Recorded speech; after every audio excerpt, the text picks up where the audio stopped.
good morning, everyone. Welcome back to Ad America. So, my name is Adila. I am one of the guides here in Ad America, and I hope that all of you are doing great today. For those of you who are new here, Ad America is the U.S. Embassy's American Center, and our mission is to provide a space for young Indonesians to learn more about the United States. So, today we will have in Education USA Quick GRE Preparation, Part 5 out of 6. But before we start the event, I have here a little trivia question. And the question is true or false? We are allowed to use calculators when taking GRE tests. Pretty easy, right? So type your answer through our social media platforms. And for those of you who can be the fastest to answer it correctly, will get a live shout out from us at the end of our event. Now, without further ado, let me pass the floor to our moderator, Kak Santika Salim, our Education USA advisor at America. Kak San, the stage is yours. Thank you, Sadila. Hi, everyone. Good morning. I see that. Wow, nice. So we have already a few attendees joining us in person here in at America's performance area, where we always have the great events here. And I am assuming that the traffic is quite bad this morning. So a lot of you probably still need some more time to, that's for example, right? Somebody just came in. A lot of you need more time to come into the space, and that's completely fine. So we will just start right away, but I want to let you know next week, the last part of the GRE quick preparation will end sooner. So we usually end at 1:30 p.m., right, on Saturday. But next week, because we will have a very big event, we need more time to prepare. So we will finish at 1 p.m. Okay? So that's 30 minutes shorter than the usual. But for those of you who are worried about the attendance and everything, it will not be, it will not affect your attendance in any way as long as you follow the check-in time. 10:45 until 11:20. Okay? All right, that's it from me, and I will call our facilitator for the verbal section, Christine. Hi. Hello, everyone. Morning. Morning. How are you doing? Doing great. Thank you so much, Christine. And we are ready for the second part of the verbal section. And yeah, take it away, Okay. and you can share your screen. Thanks a lot, Santika. Looking forward to co-hosting with you again. Likewise. As as usual, do we have a lot of people here today from last week, Santika? Yes. So they're still coming in. I'm assuming that the traffic and everything. So we have about 10, 10 person, 10 attendees here in person, and we have a few more in the Zoom, right? So yeah. Okay.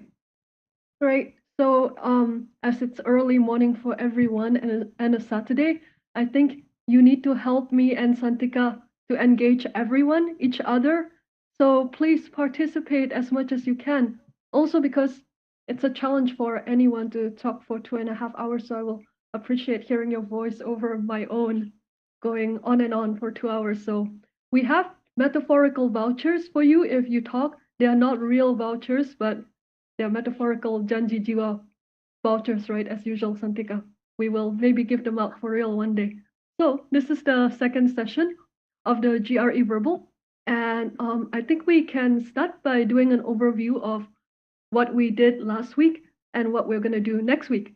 So we're in our second session here, where mainly we're supposed to cover reading comprehension question types, but also the sentence equivalence and sentence completion section of the GRE Verbal.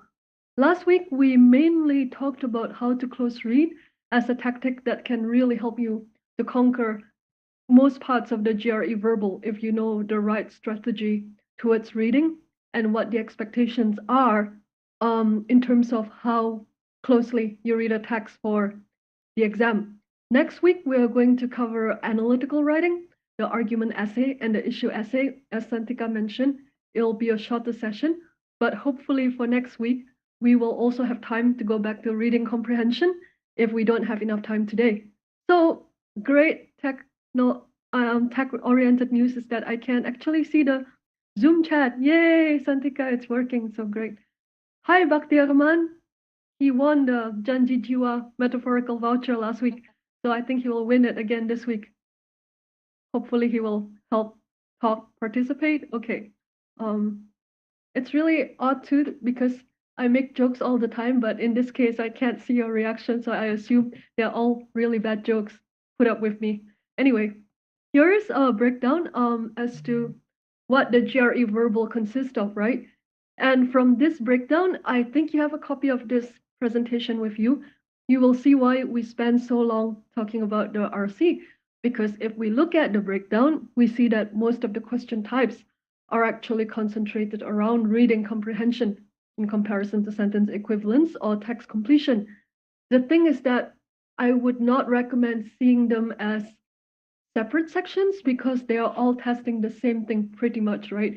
Which is analytical thinking, how to read in context, how to read closely, how to read academically, how to read following the requirements of academic conventions of writing, etc. So they seem like different sections. Some of them are shorter, less intimidating, but really testing the exact same skills. Hi, Bhakti Arman. Okay, so I wanted to talk about last week. You might not have been here. This is not as exciting as Cinetron, by the way. Not but a little bit exciting, hopefully. So last week we spoke about a couple of reading hacks. The first one was get used to the conventions of academic writing. Now it's time for me to take a sip of my coffee and ask you, do you remember at all, if you were here last week, what are some of the conventions of academic writing? If you're reading a text that would typically appear in an academic journal, what are they? What is that text going to be like? Anyone? Remember, you get not real but fake vouchers, imaginary vouchers if you answer questions. So, anyone recall? Maybe if you don't recall at all, I'm gonna have to put Santika on the spot here and ask Santika if we remember at all what we spoke about last week. What So are some of the conventions of academic writing? Yes.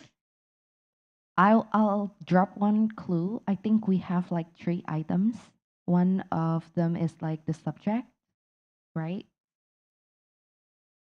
Yeah, There and you go. I think that's great. I put this under the second hack, but I think one thing we spoke about was that academic writing is always a response from a person, a response from a writer to other researchers and writers on a particular topic. So it's not so much a creative original thought, right? It is creative, it is original, but it is one person adding his input and weighing the scale, weighing what has been said about a particular topic by other researchers. So academic writing is always very qualified, very well modulated, usually, and not going to be at all labai, right? Not going to be absolutist, not going to say things like all human beings will do XYZ or all animals will do XYZ. I think we remember that, right? Sorry for the background noise. I thought I turned off the WhatsApp notification, but anyway. So that's the first thing that we talked about because the text that you will see in the GRE verbal are basically excerpts from academic writing and New York Times articles and so on. They do follow a certain type of style, and when you get familiar with that style, it's going to help you answer the questions associated with the text. The second one, Santika already answered, I think, in recollection of last week's session. The second reading hack, aside from knowing well the conventions of academic writing, is knowing how to close read academic writing. And we talked about how to do this, a couple of ways to do this last week. The first is to identify the grammatical subject of the sentence. Doesn't matter if it's a sentence, one sentence that goes on for, 5 lines, right? I think you can still break down what looks like a convoluted sentence into a very simple one by identifying the main subject, verb, and object in that sentence. And then the second thing, a little bit more complex, and we will have a chance to practice the second if we get to the end of our presentation today, which is identifying the author's perspective.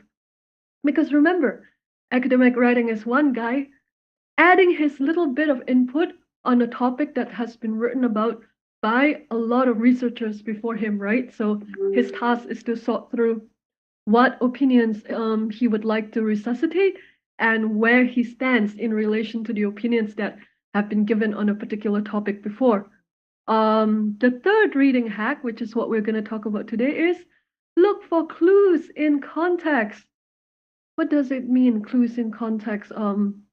It means that even though a lot of people will have flashcards to memorize the vocabulary for the GRE verbal, most of the time it's much more important to try to look for clues in context than to try and apply memorizations of word definitions to the question.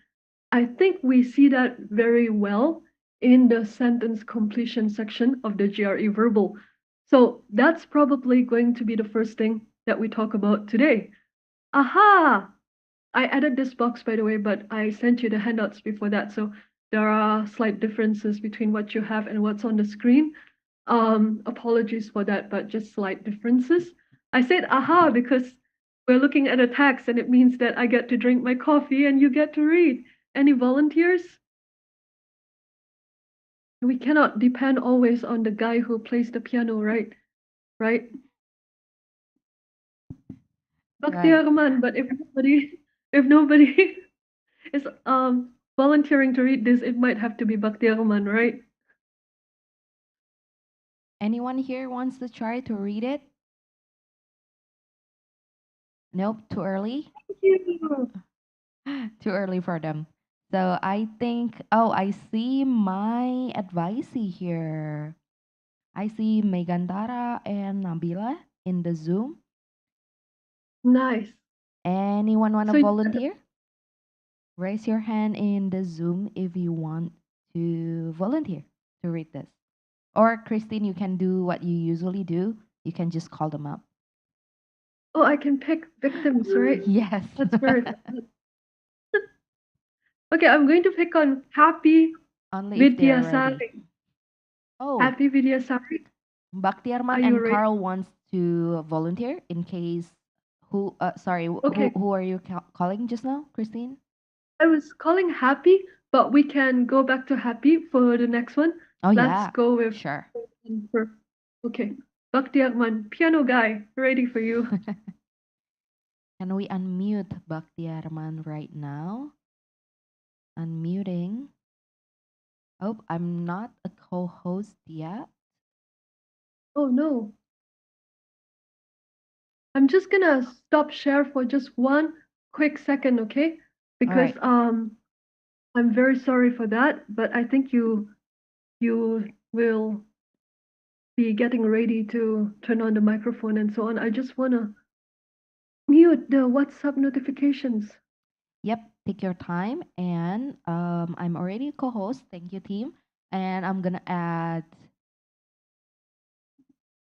Done. I'm gonna be on standby for Bhakti Arman's unmute here.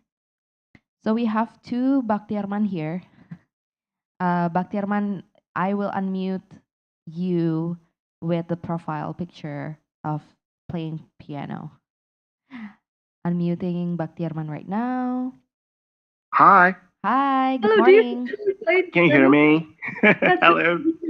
do you actually play the piano? Or Nope, is it I already mentioned it last week. I cannot play piano. It's just for, in Indonesia we call it pencitraan. so it means that you can play, right? Just I cannot. we will not know the mystery. Maybe in our next session, Santika, we can get him to play the piano as the, ending music, right? Yeah, yeah. So let's go for this question types. So Christine, do you want Yeah, Baktirman to read everything from like the text completion there, or just the Sure. just the sentence itself. Don't read the options, and there is a typo there. It should be offering. Okay, let's do it. Okay. So, with numerous exciting public works projects in the offing, residents are understandably blank. Yet, because such wait, uh, yet because such prodigious undertakings are inevitably flagged with numerous setbacks, much of the fervor is likely to be blank, heavy dose of reality. Great. Thank you so much, Bhakti Arman. No We problem. we have a sentence, and we go back to what we are talking about right here, which is looking for clues in context. So, where is the context situated, right? The context is mostly situated in the conjunctions.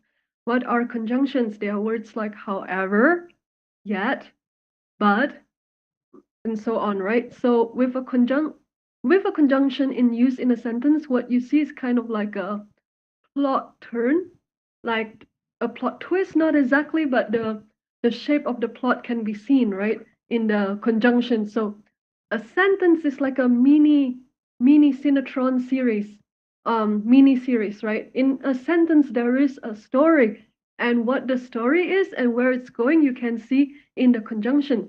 So here we have to lean quite heavily on yet. So, morning, everyone. Okay, we have to. Thanks a lot, Happy. We will go to you for the next one. Thank you for the update there. Yeah, so we are leaning heavily on the word yet.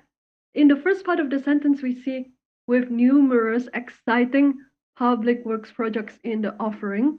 Aside from conjunctions, the other thing that I would focus in on would be adjectives, right?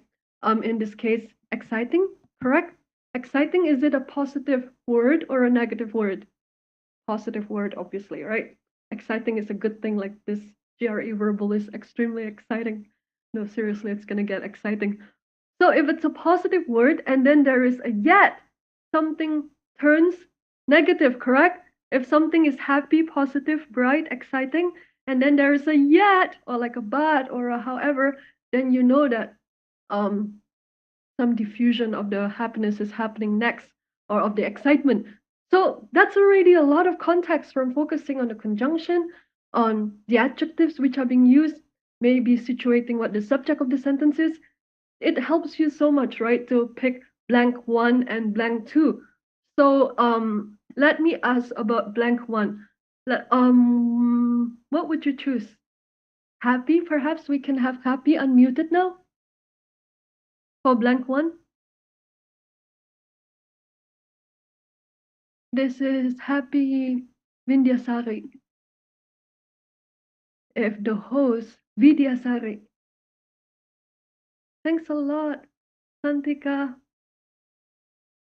Are you unmuted? yes. So we are unmuting Happy, right? Yeah, correct. Looking for Happy. All right, unmuted. Hi, Happy. Hello. So Hello. happy. Hello. Thank you for participating. Would you like to have a guess at blank one?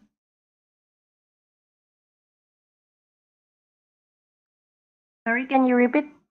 Would you what do you think is the answer for the first blank? With numerous exciting public work projects in the offering, residents are understandably what? Will this be a positive word or a negative word? Positive, right? Yes. What would be the answer then? Not vax, correct?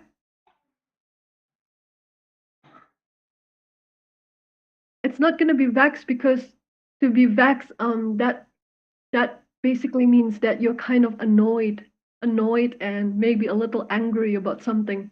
So it's not going to be that option, correct? Because we're looking for a positive word. Yes, please use the chat to throw in your um, answers, right? Bakti Arman, just guess A, B, and C. Oh, you are saying it couldn't be A and B. Sorry, I misread. Yes, exactly. Couldn't be A or B. Exactly. Happy, do you want to try to guess what it would be? A, B, or C? Vax, concern, or Yeah, I think agog? What? Did you say C. B? C.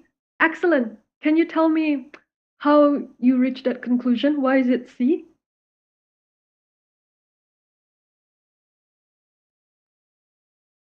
Why is it C? Do we know what agog, what that word means, agog?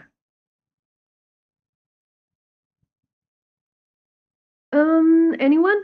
Or are you thinking it doesn't matter? You don't have to memorize the flashcards. It doesn't matter if you don't know what agog means because it cannot be vexed. And concern doesn't make sense, right? We're looking for a positive valence word. So therefore, it has to be agog because it cannot be A or B. Agog, in any case, it means something like it's like the emoji with the mouth open, you know, it's like wow, like when you are kind of awed by something. So that's when you're agog, like he was agog to see all the new buildings that had gone up in the development since the last time he was there, etc. So that's agog. Okay, let's go to the second part of the sentence. Yet, because such prodigious undertakings are inevitably plagued with numerous setbacks, much of the fervor is likely to be what? By a heavy dose of reality. Much Anyone? of the fervor is likely to be? Yes? Anyone here in the performance area? Wanna guess? Raise your hand. You don't even have to raise your hand. You can just like, say your answer. So we have Akbar saying tempered with, which is D. Anyone here agrees with D? Okay, I see one nod. Okay, so we had two persons saying it's D. One from the Zoom, and one here. What do you think, And they Christine? both win. I think they both get a metaphorical Janji Jiwa voucher. I think Yes. they are correct. It's When you tempered with. return to Jakarta, they will try to find you for that voucher. But the voucher is metaphorical, Santika, so we are not owing them anything, right? It's in the terms and conditions. Wait, Right, right. intensified by. Why can't it be E? Because the fervor is going down, right? Not up, correct? So it cannot be that the fervor is intensified by numerous setbacks, correct? It because intensified wouldn't make sense. They are not getting more excited, they are getting less excited. Why not F, by the way?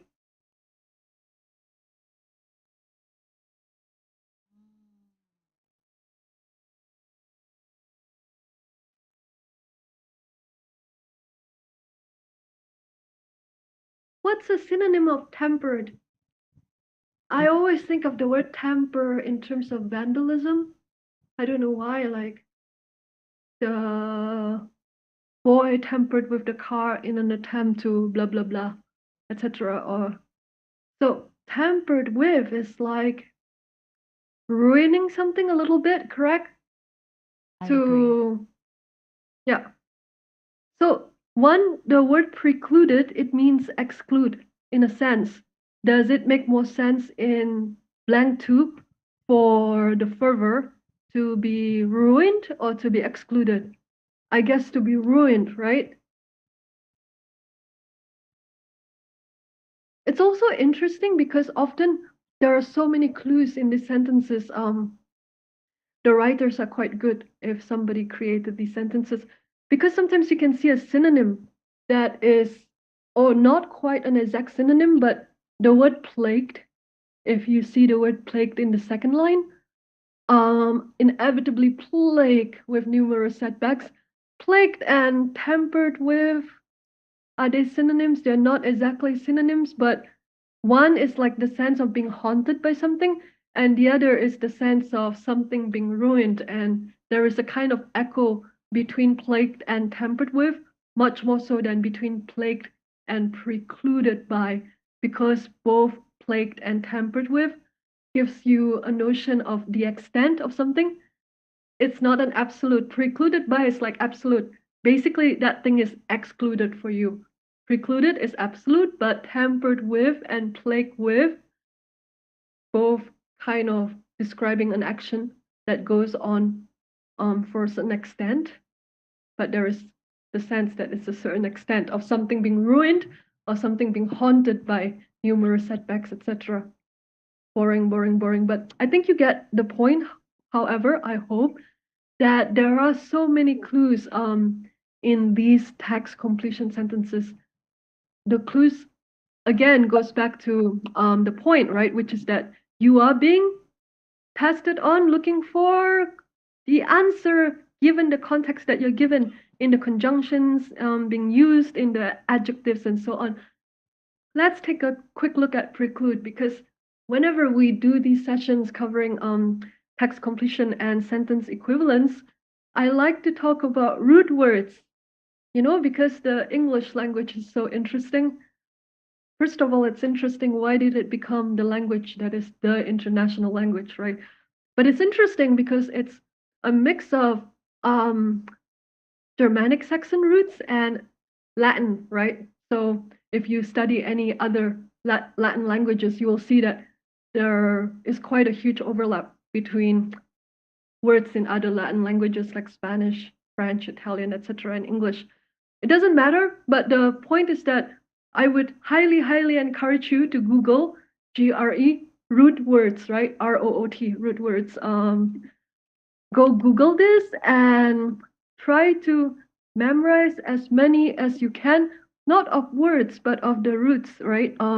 Because that's a really great shortcut for answering these questions. If we look at preclude, the root here is obviously in pre, correct? And we know when we see pre, like preview,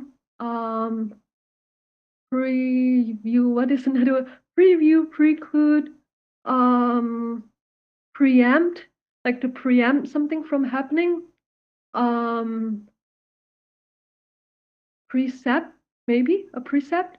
All these words would make you think of what when you see pre? Anyone? More metaphorical vouchers coming, come on. When you see pre, what do you think?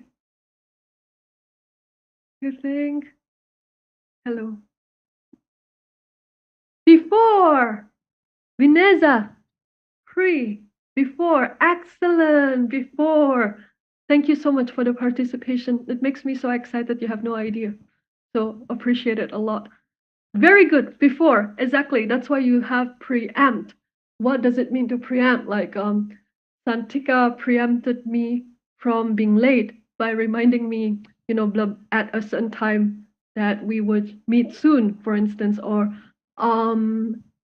we preempted the failure of the project by making careful predictions about the ways in which things could go wrong, etc. So preview has the sense of, as the participants have said, before, before. Okay, very good. But before. Okay, but then does it make sense if you look at preclude? Does it make sense that pre means before if we look at preclude?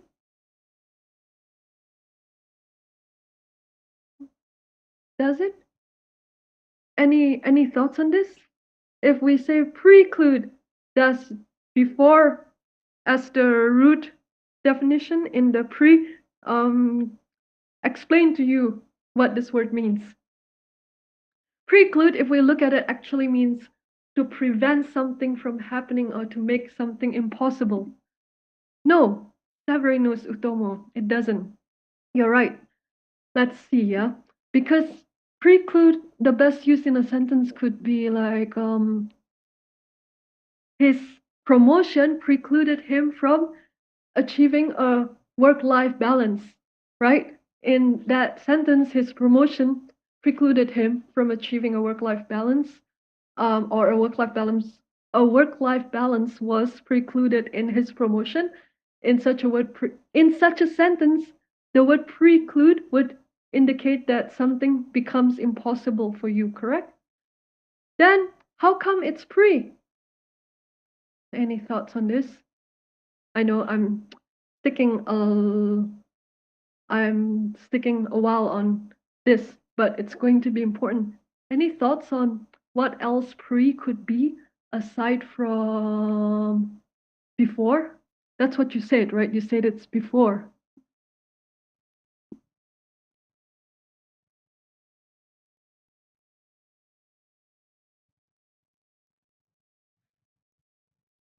Any thoughts? Anyone here? Any comments? We have a comment here. So our room is filled right now, Christine. So I told you that we had about 10 attendees earlier in the morning, right? And within Correct. minutes, we have almost a full um, stadium here. So yeah, we had about 20 now, 20 or something. Yeah, that's my quick count. But yeah, we can rely on this crowd here if you can see them That's really from cool. the camera. You can pick on them. Yeah, Please pick I on will. them. I will. So if anyone here have any questions, jot down your questions. If you want to participate in answering, we really appreciate it because then it will help everyone here to learn as well, including me. And people in the Zoom can also hear you. So that's like, two-way communication here. Anyone want Yes. to try?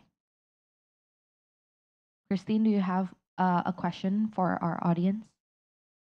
But Tierman here says that it is like exclude, but involving a sense of time in terms of the word preclude. Yeah, I think my question to the audience was, we are thinking about root words, right? The root of a word. So it can be include, for instance, in the word include, the root would be in, right? In the word preclude, the root would be pre. So everyone knows that the root pre usually indicates something before, something that comes before. For instance, like in the word preview. But in that case, the definition of the root word pre doesn't really make sense if we look at the word preclude, because here preclude doesn't mean before including something. It actually means not including something, correct? So my question was, what else could pre mean? We'll stick to that for a second because I want to come back to this word in a few A? slides.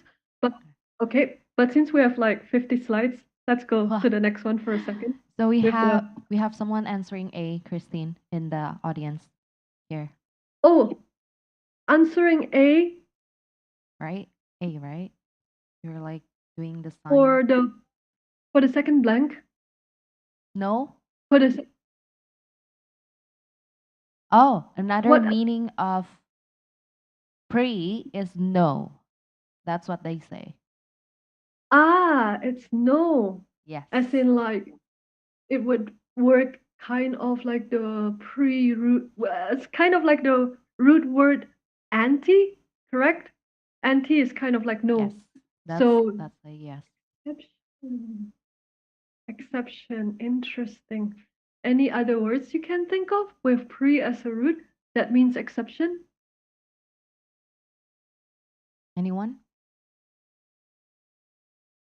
But root words are very interesting, right? Yes. Are they not? They're interesting. They are very interesting. Yeah. So we have a lot more questions, right, Christine? Yes. Do we have Yes. enough time? Okay, so okay, we will come back to preclude because we are going to do a slide on root words, but going back to the close reading skill that we are talking about, there are 3 so far, right? Again, I'm going to repeat this to death because I think it's very important for you, and you don't find this kind of breakdown in online prep materials. So I am convinced that the way for you to crack the GRE verbal is to read well. Just read well and nothing will be a problem. Reading well is much more important than memorizing the flashcards. So reading well is made up of first understanding the conventions of academic writing, second close reading, such as locating the grammatical subject of the sentence or trying to identify the writer's position on the topic that he or she is writing about, and third It's looking for clues in context. That's what we're talking about right now today for the majority of this session, which is looking for clues in context. We talked about some clues with the previous question, right? So let's use what we talked about to answer this one here. Every text completion question contains clues that point you to the right answer. Some of those clues would include adjectives which are being used, who the subject of the sentence is, what conjunctions are being used in the sentence, etc. That doesn't mean that these clues need to be obvious. Part of solving text completion questions is figuring out what is a clue and what isn't, kind of like playing detective. So if we can have one of the latecomers read, maybe Santika, you can pick from the live audience, or we should give them time to catch their breath. Anyone want to help me out? Or Christine out? I'm losing my voice from too many advising session. Oh, we have a volunteer after that. Can we have this lady in white microphone, please? Mhm. Thank you. I think you're one of my advisees. Yes, correct. Because we are wearing, so our audience are wearing masks, so sometimes I have really hard time to, figure out who they are. Thank you so much, team. Hi. Okay, so hi Christine. So Hello. I read the question, right? Okay. Yeah, that would be great. Finally, after refusing for a decade, the family patriarch, vacant by age and infirmity, surrendered to the impatient pleas of his various nieces and gave his blah blah blah to the risky investment strategy. Great. Thank you so much. Well read. Now, first challenge. Can someone, maybe you can continue. Here's the challenge. Can someone simplify this sentence? Simplify it as much as possible, with it still containing a subject, verb, and object. Anyone?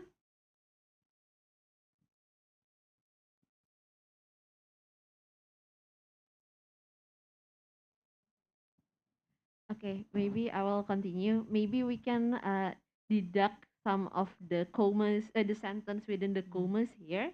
So if I am to do it, then I will exclude the weakened by age and infirmity because I don't think it's connected to Great. the sentence. Great. It's a dependent clause. A dependent clause is when it doesn't have a subject, it cannot hold up. Like if you have it as its own sentence, it doesn't work. It's an incomplete sentence. If we say weakened by age and infirmity, full stop, period, it doesn't work. It's not a complete sentence, right? So if it's not a complete sentence on its own, it's a dependent clause. We can cross it out. Very good.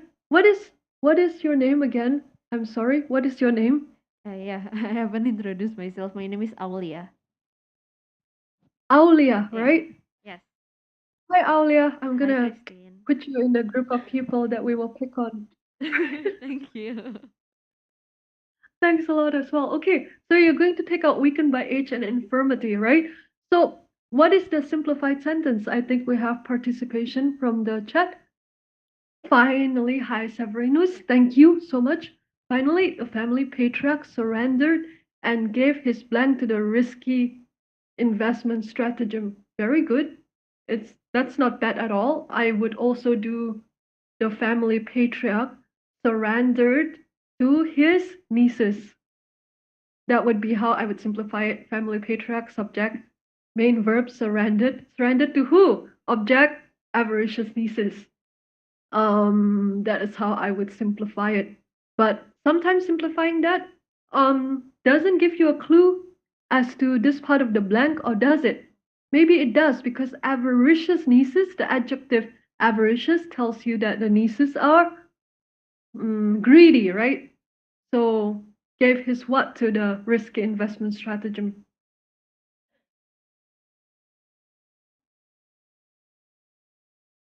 Oh, Aulia, you're still here. So I will give Yes. you the chance to. Yeah, Okay. So maybe I will just exclude what I think is not the right answer. that's great. Yeah. I don't think accent maybe aptitude. I will exclude that.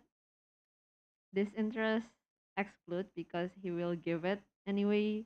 Disapproval as well. So it's either assent or equivocation. If I'm to guess, Great. yeah. If I'm to Yeah, guess, maybe assent. The A. great. Yes. What are the clues in the context that makes you think that it's a scent? Um. The clues is that the patriarch surrendered and gave his some kind of approval. So I'm looking for the word that is more or less similar to the what is it called, to the, yeah, to some kind of approval. But yeah, I don't Ah, know. very nice. Yeah. Very nice, very nice. So, reading the sentence and looking at the plot of the sentence, the synetron, the storyline going on in this short sentence, you realize that the blank has to be a word that's really close to approval, right? That therefore Yes. assent. Yeah, Very nice. I'm not reading the answer first because it will cloud my mind. So I'm just like looking for the word similar to the what I think will be the answer. That makes a lot of sense. That's how I would do it as well. I would try to fill in the blank with my own word and then look for Yeah. the choice that's closest to my own word. Yeah. Thank you so much, Aulia. That was extremely useful. For me, it would also be the antonym between Mm. for refusing, because refusing seems to be one of the main actions here, because he refused and then finally he stopped refusing. So I'm thinking to refuse to do something is the opposite of to assent, to agree to do something, to assent or to agree. So refusing was a word that gave me a big clue in this case. Yeah. Yeah. Everyone agrees more or less, right, with assent? Yes? Yes. Agree. There. Okay. We do this also, by the way, for reading comprehension, not just for the short questions in sentence completion. Always try to break down a long sentence into its main parts. It will make you see clearer. The second skill is to what was the hold on, sorry. Yeah, so what we were talking about here is to identify useful information, right?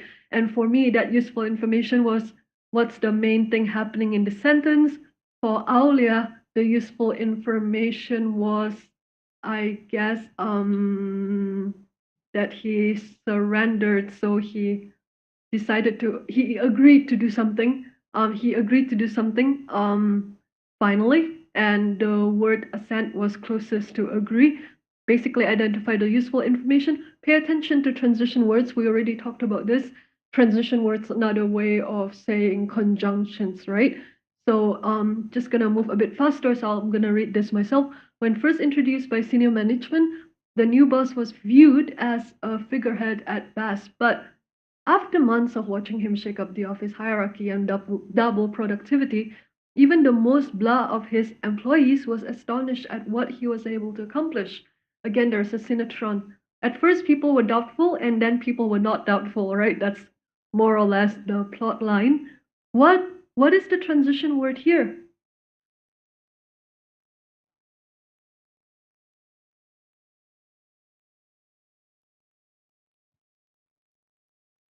Um,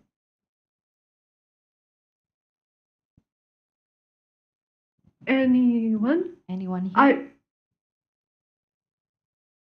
guess very obvious. The story turns with the but, correct? So at first people saw him as a figurehead at best. You don't know what figurehead is, it doesn't matter. Move on. Because like the second part of the sentence after the but says that, but he did a lot, he was super productive, and therefore most people became what? Became believing and like of this boss, right? So they were even the most what of his employees was astonished at what he was able to accomplish. Even the most doubtful, right? So the word you want here, if we go by Aulia's strategy of not looking at the choices and thinking about the word that best fits the blank, would be doubtful. And yes, thank you very much, Akbar. The closest word to doubtful would be skeptical. Very easy. Um, what if I were to simplify this as a sentence before I move on? Can someone reduce the number of words in the sentence without losing its essential meaning?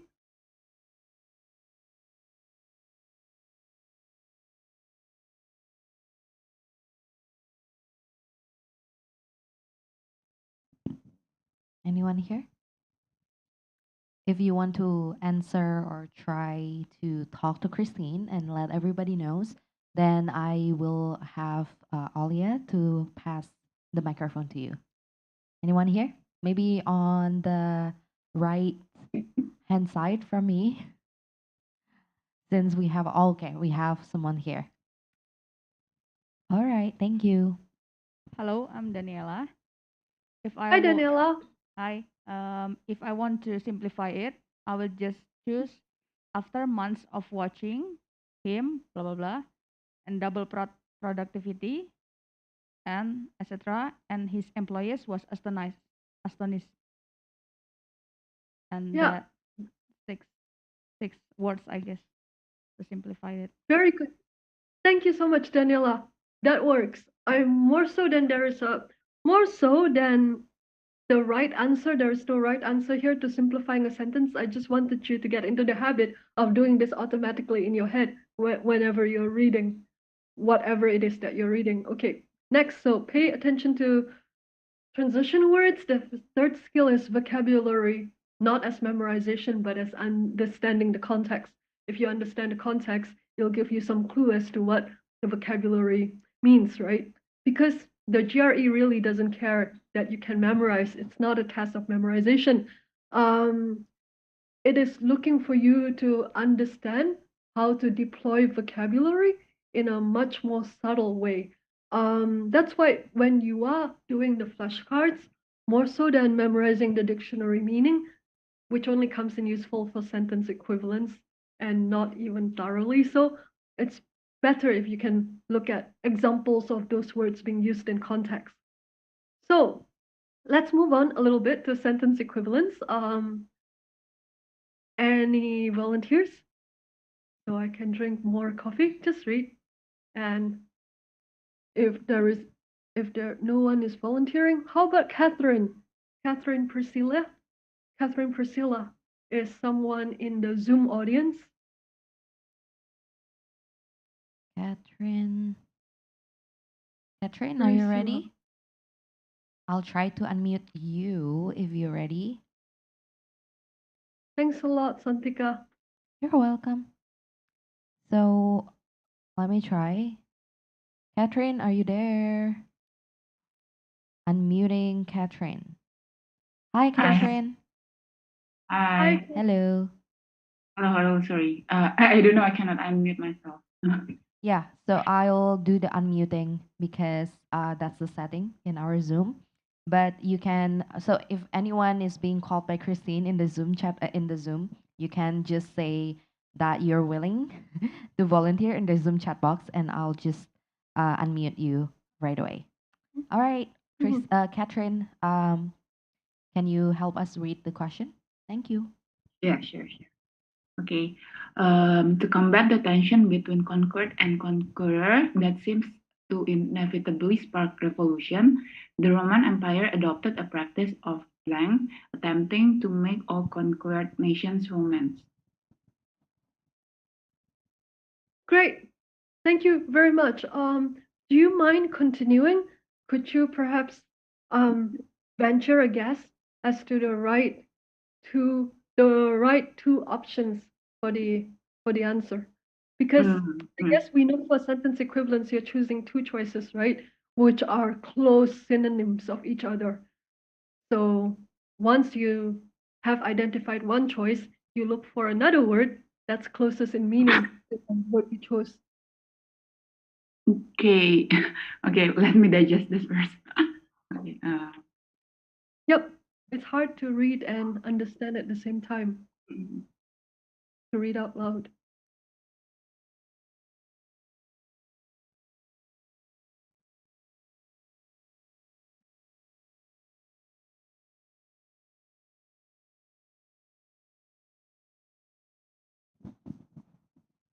Mm, Ignorance.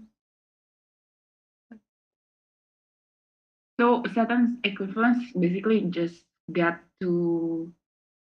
So I picked the right answer, right? Correct, exactly. And Oh, those two answers are very similar in meaning to each other. okay. Okay, so because I'm new to this, and this is my first time joining the session. Yeah, that's okay. That's what the session is for. Cool. Okay.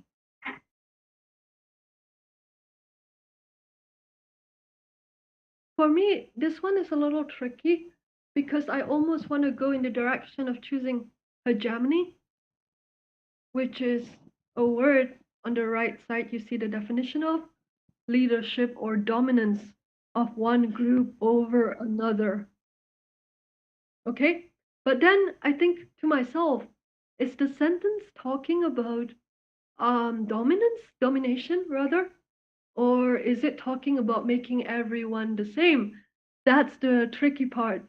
Um, because by the appearance of the words conquered and conqueror, I would think hegemony must be one of the answers here on hegemony and totalitarianism, but it doesn't work because that means absolute control, while the sentence is saying that, the people who are conquered and the people who conquered them are very different. And that makes revolutions happen, right? So the best way to solve these differences is to make the conquered people more like the conqueror, right? So make someone more like the other. That seems to be where Mm-hmm. it's at versus hegemony or totalitarianism, but it's Mm-hmm. tricky. Very So, good. so it is like integration. Yes, Catherine, I would say that would be a great answer. And once you've chosen integration, what's another word that's a close synonym to integration? Mm, mm, mm, assimilation. Excellent. Integration and assimilation. You got it, Catherine. Thank you so much for that. Everyone agrees? Akbar agrees as well in the chat. Okay, but it's very easy to slip into picking hegemony here, I think.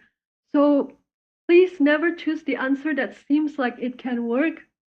You know, um, reading something that seems like reading something to mean something that you want it to mean is never a good idea here. If you have the suspicion in your head that, okay, I know this might not be the right one, but I can force it. I can force it to be the right answer. Don't do it. It's probably not the right answer in that case. So I can force hegemony and totalitarianism to be the right answer here, but there's a bit of force here. It's actually not right.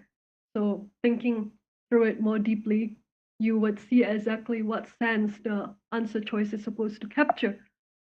Um, so 5 tips for sentence equivalence. If this is so long that I have to continue to drink my coffee and have maybe someone in the real life audience to read this, Santika, do you mind Yeah. picking the victim? Of course not. I enjoyed this. Anyone wanna try reading? Anybody? All right. Can have you. I think you volunteered last time too. Yeah, sure. Okay. Hans. Yeah, Yes. Yay. So I got their name Hi, correct. Hans. yes. Hi, Hans. Hi, Christine. Okay, so I'm going to read the 3 bullet points here. The first one is to identify pairs, but beware. You know that the 2 words you choose have to create 2 sentences with approximately the same meaning. This means that the 2 words you choose need to be synonyms and not necessarily close synonyms, but synonyms. And the second one is to eliminate outlier words. Similarly, since you know that the 2 words you choose have to have at least a somewhat similar meaning, if you find any words in the list that don't have any remote matches, you know that they can be the right answer's choice, so you can eliminate those. And the final one is to fill in the blank yourself. And when you read the sentence, think about the word or words you might place in the blank to complete the sentence in a way that makes sense. Then see if you can identify similar words among your choices. That's Aulia's strategy. Wait, not done yet, Hans. 4 and 5. Yeah. Okay, the fourth one, assess word positivity or negativity. You can often tell from the context of the sentence if a positive or negative word belongs in the blank, and this can help you eliminate words that you know don't have the correct valence, even if you aren't completely sure of the exact definition. The fifth, use signal words. Certain words, especially transitions, can function as signal words in sentence equivalence questions. They'll tell you something about word purpose different parts of the sentence serve. This can help you infer what can best go in the blank. For example, if you see a word like although, you know that you're about to see a caveat or a clarification. Words like furthermore and indeed mean that part of the sentence will offer further support or emphasis. Instead, and but mean you're about to see a counterpoint or different perspective. If you can notice word transitions and conjunctions like and but signal in the sentences, you'll have much easier time telling what words could belong in the blank for sentence completion. Thank you, Hans. I basically really like 3, 4, and 5. By the way, here it says not necessarily close synonyms, but exact synonyms. Not sure I agree with that. Actually, earlier on, I said that those words are basically close synonyms of each other, but kind of a matter of perspective here. It doesn't matter. For me, they are not synonyms, but close synonyms. But I guess they're basically saying with this that you pick the two words which are as similar to each other as possible. As similar to each other as possible. Don't worry about whether they're synonyms or close synonyms. One and two, outlier words. When you have a crazy word in the answer choice, you know that that's not the right one. In this case, there wasn't a crazy word, right? A to F, I think, are all equally plausible options, even though some are better than others.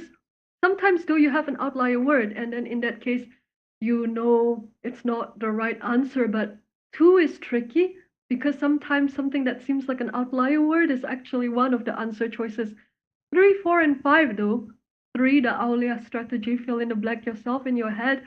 Four, assess if you want a positive word or a negative word in the context by looking at the signal words, which are also conjunctions, which are also known as transition words, right? These signal words will basically tell you if you're looking for a positive or negative valence word, right? And so I think three, four, and five are good strategies for sentence equivalence. Okay, now a quick pop quiz, right? More or less. Anyone wants to tell me what pedestrian means? What does the word pedestrian? What does it mean in a sentence like this? I'll give you an example of the sentence. Um, Although he tried to maintain a cultivated persona, his taste was incredibly pedestrian. Although he tried to cultivate But although he tried to maintain a cultivated persona, his taste was incredibly pedestrian. What does it mean, pedestrian? Anyone? The 41st participant. Maybe we can try with Henry Marindasari with the blue picture in the Henry. Henry Marindasari. Henry, are you ready? Remember, Henry, unmuted. Hi. Hello, Henry. hello. Maybe he's not ready. He or she is not ready. Let Okay, me. Hi, Henry. Can you hear us? Hello. Carl said that pedestrian means something like mediocre. I think Mm. that's quite close. Anyone else would like to venture a guess as to what's pedestrian? Oh, by the way, the more important thing, Common? anyone? Yeah, Common. I just said common. Plain. I know Yeah. exactly the Indonesian word for this. pedestrian means? Are you excited? I'm showing off my Anyone Indonesian vocabulary. wanna try? Pasaran. Oh yeah, pasaran. Pedes- There you go. yeah, that's exactly what it means. Okay, pasaran is Right. pedestrian. I'm so happy I know that. I would ace the GRE verbal Indonesian now. Anyway, these words are not important. The important thing on this slide is to know that there is such a thing as a high frequency word list. So if you have a life, like you have a job, a girlfriend, basically a life, right, family, then if you have no time to cram, the two strategies I offer so far, three really, would be learn to close read well instead of depending on memorization. The second thing would be, I forgot what was the second thing. Oh yeah, understand that there's such a thing as root words, which we will get to very shortly. And the third is Google high frequency GRE list. Better to memorize the high frequency list, out of which some of these words I picked from that list, rather than memorize the whole list of, I don't know, 6,000 words or whatever it is, okay? So that's the main thing to know here. Pedestrian, high frequency word really always appears. Remember, it doesn't mean someone walking on the street, but also pasaran. Next, oh right. So let's say that you don't know what these words what they mean, right? Completely, even though you have some vague idea.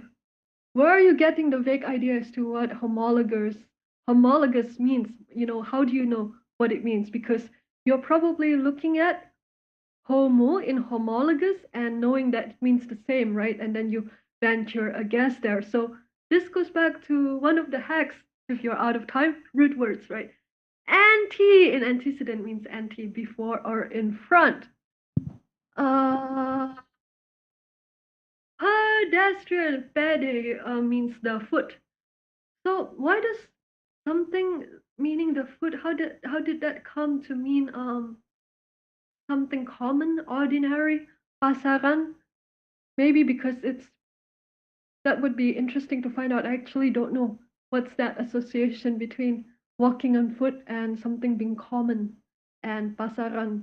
Preamble, we go back to what we talked about earlier, right? We all said before or earlier, correct? When I was asking about pre, but I was actually thinking that before can also mean outside of, which I think somebody hinted at when somebody says that pre can mean no, as in like negating the part of the word that comes after it. Because before something, let's say I say before we go into the shopping mall, right? If we say before we go into the shopping mall, we should buy a parking ticket or something like that. Um, am I outside the shopping mall when I say before I go into the shopping mall? I am outside, right? So I think with the reason it means exclude is because the confusing thing is that sometimes can be the same as ex, the root word ex, like exclude, right? Versus include. Exclude is outside of inclusion, correct? So I feel like sometimes pre as a root word very close to outside of. Inter, very easy. Inter is between something, like intersection, intercede, um, interstice, interstice, which is the thing in between. Interstice. Homologous, very easy as well. Meaning same. Antipathy, very easy. Antithesis, antipathy, everything that is the opposite. So here are some common root words. You can obviously find more, right? Okay, then there are words where you see common usage of them, like the word awesome, the most American of words, right? Awesome. Like if I say, Santika, that's really awesome, you think that I'm saying, that's great, that's really wonderful. But awesome could also mean that emoji with the mouth open. Like it might not necessarily mean wow, it's great, but it does mean wow, that shocks me, like in the word when they were traveling, they were caught in the midst of a natural disaster and saw an awesome um sandstorm or something like that. in that case, awesome doesn't mean like, wow, what a wonderful sandstorm, but rather that it inspires awe and dread almost. So just an example, but I'm just saying here, the second hack is that there are some words that actually might differ from the common usage, like the GRE is asking you in this case for the dictionary meaning. So this and the sentence equivalence thing would be two instances where memorization of flashcards could be useful because sometimes they're testing that, but it doesn't happen very often. So if you're truly out of time, you sacrifice those points, right? Because if you get around 160 and above, good enough, right, for verbal. Okay. For instance, the word disinterested, if you say something like, I'm so disinterested in the GRE verbal, that's the common usage of the word, right? But disinterested also means a disinterested party who can see the situation fairly. It means not biased. Okay? Sanguine.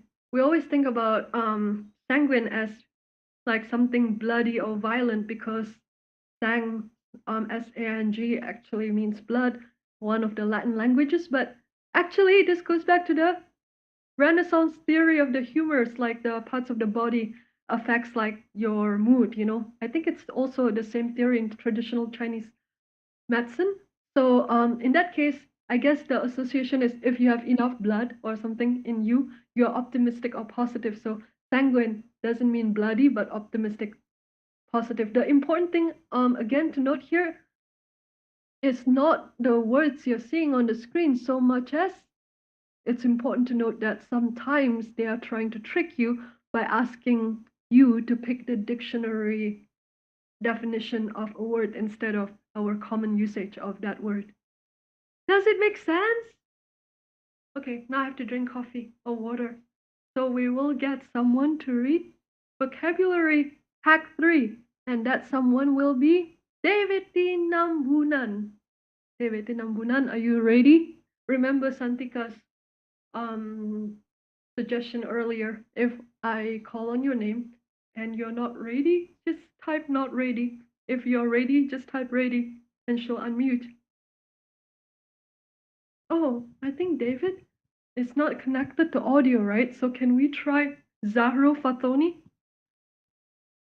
Zahro Fatoni. Zahro, are you ready? I'm unmuting you in a few seconds if you're ready. No answer. Maybe someone here? Oh, we have a volunteer here in person, Christine. Who is it? And do we Hi. have enough vote? Hi, Sorry, I'm what? Chacha. Oh, Chacha again. Chacha. She hasn't talked today, right, Chacha? Yeah, Thanks a lot, Chacha. last time she did volunteer. Yes, last time, but not today. Right. Thank you for your time for the time. My name is Chacha. Hey, Let Chacha. me help you to read the vocabulary hack 3. I appreciate that. Uh, Thank you. Beware of second definition. GRE vocabulary can be tricky because many words have double meanings or even quadruple meanings. Some example of these words: file, pedestrian, arc, husband, and hedge. Thank you. I will pick on husband. Husband Husband, what does it mean? is in Indonesia we say suami. The person who makes you miserable. Yeah, right. Husband. But there's another meaning. What's the other meaning? I By the don't. way, I'm sorry, I have no what? idea. Anyone? Husband? By the way, the person who makes you miserable is not one of the dictionary definitions of husband, so don't go there. Just a joke, but we see some chats. Partner in life. Okay. Anyone else? Husband. This one is extremely sexist. the second meaning of husband. It's actually, I suspect it's related to the first meaning, but it means um, the economical management of resources or something like that, like managing resources in an economical way. So in that sense, it can be a verb to husband the resources, or it can be a noun, husbandry, like to practice good husbandry. So it means like um, to husband something is actually to manage well the resources, which is something that wives do more so than husbands in most cases. But husband also means that maybe someone can give me the official dictionary meaning of husband in the second definition. Anyone with access to good signal can get back to that. I think it's economical management of resources. Okay. What about arch? Arch obviously means that inverted U thing. Like an arch, you are walking under an arch to cross to the other side of the building or something like that, like an arch, but so it's like a structure, right? But the second definition of arch is something playful with intentional meaning. It doesn't matter. These are some words. Husband will most likely come up in the second sense, We if we not the have first. we have Aulia in the Zoom, Christine, who Yes, said use resources economically conserve. And I exactly. think So the yeah, yeah, so she just answered that. And we are at the word arc yeah, right now. Anyone wanna contribute another you'll always meaning of remember. arc? Yeah, Go on, the other Christine. meaning of The other meaning of arch is to say something in a playful and extremely intentional manner. I asked her something and she responded, "You never know," in an arch manner. So it's kind of like almost flirtatious, but it's not so much flirtatious as playful and as though they're saying nudge, nudge, hint, hint, you know? So, like, if someone is saying, "You never know," and it seems that there is some hidden meaning behind the way that she said, "You never know," then that's saying something in an arch manner. Point is that these words, in particular, they don't matter except again the word husband, which you will forever remember now because it means to conserve resources, which is something wives usually do and not husbands. But these words don't, yeah, deliberately or affectedly playful and teasing. Yeah. So they don't matter as much as the fact that you have to think to yourself that sometimes a word might seem like an outlier word, like it cannot be that word, that's impossible. Why is the answer husband? Of course, that doesn't make sense. I'm going to cross it out until you remember that some of these common words they have other meanings, right? Secondary definitions that sometimes the GRE calls for you to know. Um, those are the only instances that I would say that not knowing the secondary definitions of words would maybe lose you a few scores in sentence equivalence. But yeah, you can live with that if you are truly cramming, right? The fourth vocabulary hack is to be aware of words that have similar spellings but absolutely different meanings. Maybe we can hear somebody else's voice for a second. I'll have Santika pick the victim because the victims I pick never have audio on. Okay, Santika. so anyone here? Because it's a good mix to have some in the Zoom and some in person. So I always have volunteers on my left hand side. They are becoming my favorite by now. So let's move to the right hand side. Anyone? So Chacha and Carl are on the left. Yes, they're all Are they on my here? left side. So Okay. anyone on the right side? No? No volunteers at all here? It's just reading. So, Christine, do you need them to read this out, or do you Yeah, want fine. them We'll to skip. guess We'll skip. too? I would like them to guess as well. Okay. Anyone? Nope. Okay. On the left? Okay, we got two volunteers on the left. Oh, strange. I might ask people on the right side to move to the left after this. Mas yang jaket biru aja dulu. Okay. There you go. Thank you, Christine. Vocabulary hack 4. Beware of words that have similar spellings but different meanings. Restive or restful, ingenious, endemic, epidemic, deprecate, depreciate, extend. Little bit confusing, Christine. Wait, you were Yeah. just supposed to read and guess, not complain.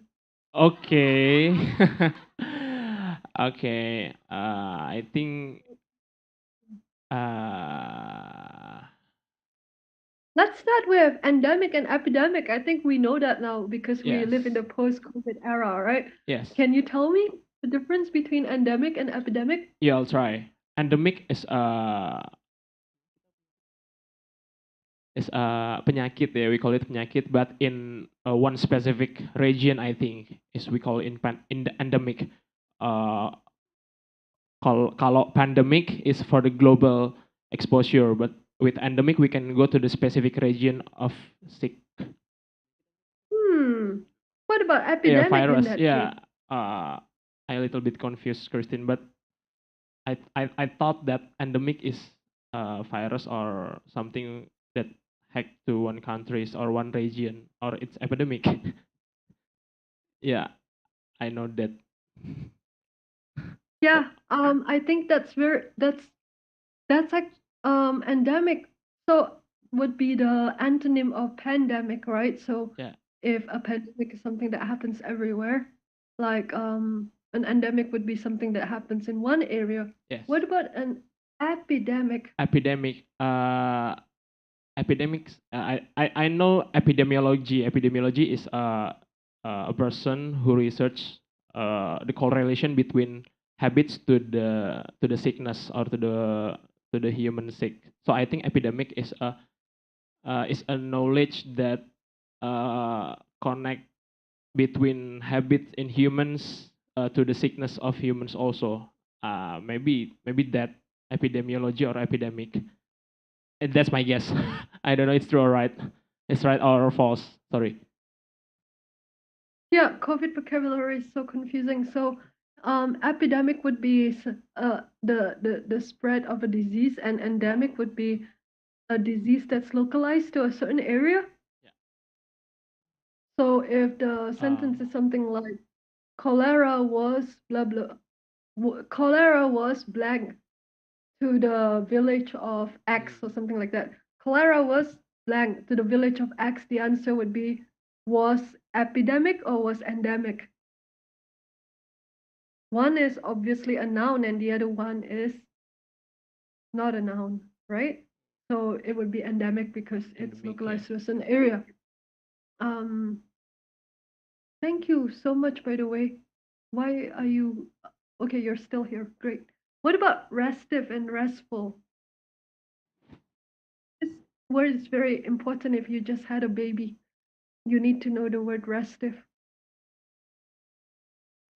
The word restive would refer to a very fussy, and nggak bisa diem, like a baby nggak bisa diem and fussy. It's a restive baby, toddler, or child. Or restive. I felt very restive and I kept pacing up and down thinking about my plans for the next year. Would that mean I felt restful if I'm pacing up and down? No, it means I'm agitated almost. So restive, with the word rest, it actually means something that's kind of like the opposite of restful. Ingenious, that's an easy one. If I say don't be disingenuous, I'm saying don't be insincere. So ingenuous is close to sincere. Ingenious obviously is brilliant. The last one, extent and extent. Anyone? What if we think about X as a root word? What does it mean? If we think about X as a root word, it means Obviously, outside, correct? Correct? But what is extent? What is the dictionary meaning of extent? Does it mean remaining? For me, it means remaining, but the dictionary meaning is actually still in existence and surviving. Extent is, of course, the extent to which the police has implemented these regulations. Extent is easy. Extent meaning still in existence. Why? Why would extent mean still in existence? Maybe this has. Hello? Did someone say something? Let's Anyone? look at the chat. Use the microphone, please. Dipas aja ke atas. Yeah. Daniela have something to answer, I guess. Yeah. Hello. In my this is Daniela again. Yep. In my mind, extent is like existent, is still existent. Then I just delete the est and become extent. Right. Extant as in existing or being visible. That's how you would say it. Yeah, I guess that's really great. Thank you so much for this definition. That's the problem, is that in this case, extent is, as you said, going much closer to existing versus the root word ex as meaning outside of in usual cases like exclude, exam, or because exclude, exam, exigent. I'm not sure about exigent, that's not a good example, but this would be a case in which the root word doesn't really give you much clues, the common root word, that root definition that you know from X. Thank you for your help here though, because it is much closer to existence if we. Okay, what's the important thing on this slide? It's not the actual words on the screen, but the fact that there are some words where a little change in one letter can mean something completely other, right? Now, if we go to then, okay, let's do a little bit of more of text completion exercises. Please stick with me, and then we'll get to an RC, and it'll be much more interesting. But let's try to make this an exercise where you're not just guessing the right answer, but you are practicing what we have discussed in the past hour about looking for clues in the context, about looking at signal words, about thinking about positive or negative valence word, about identifying the outlier impossible answer and crossing it out, about the process of elimination. We didn't really talk about that, but some people did practice the process of elimination and answer these. Volunteers, right side of Santika? Right side of Santika? Okay, that's not me. It's Christine. Christine's request. So, anyone want to try? Di sebelah kanan? Enggak. Anyone on the right side? Nope. All right, no luck, Christine. Let's go to the left. Left side, siapa yang mau nyoba? Ada?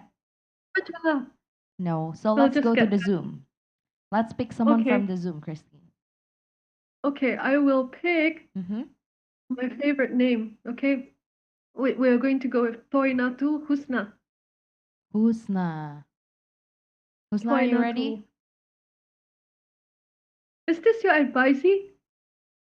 Santika, by the way? I think her name is so familiar that I think she ever came to the Zoom to see me, but could be wrong. Husna, are This you is the here? Or Happy? Part of Happy volunteered earlier. Christine, if you remember. Yay! Let's do it. Happy, All right. please. Happy unmuted. Hello again. Hello. Hi. Let's do it. The director? The director inserted deliberate blank into the play. For example, Hamlet typed his letter to Ophelia on a laptop. Very nice. What's the answer? What's weird about Hamlet typing his letters to Ophelia on a laptop? The weird thing is that it's out of time, right? It's a contemporary thing, a typewriter that didn't exist in the time of Shakespeare. So therefore it's then, is it a neologism? Platitude? Anyone? Yes, quick, use the Zoom chat. Participate. Use the Zoom chat. Pretend that this is Duolingo. And you have to answer. Platitude, maybe. Platitudes. How did you arrive at that guess, Happy?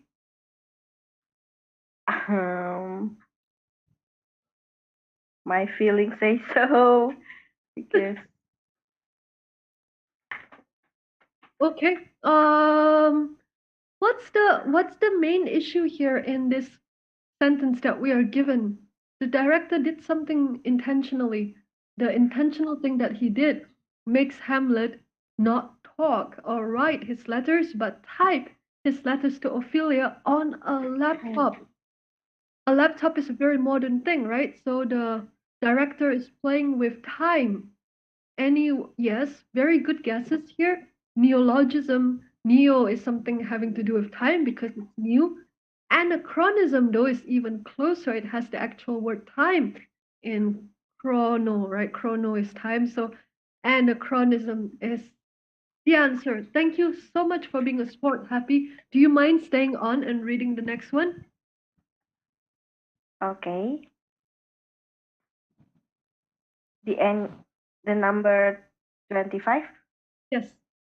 The ancient tablets present a true blank. None have been able to decode it. Great.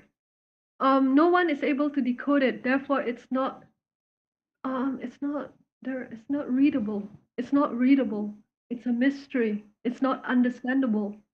Which one of these answer choices? Aulia Natasi. Enigma. Great. Also the name of a 90s band nobody listens to anymore. Enigma would be something that's a true mystery and impenetrable. Something you cannot understand. What would be the outlier word here? Jam, I guess. Thank you very much. Happy. We will, let me see, time versus what I want to do. Let's do one more. Hello, child. Okay. Let's do one more, the James Joyce one. Maybe I will pick someone from the Zoom, and that will be Sri. If you're ready, Sri. Sri, just SRI, Santika. If Sri is ready.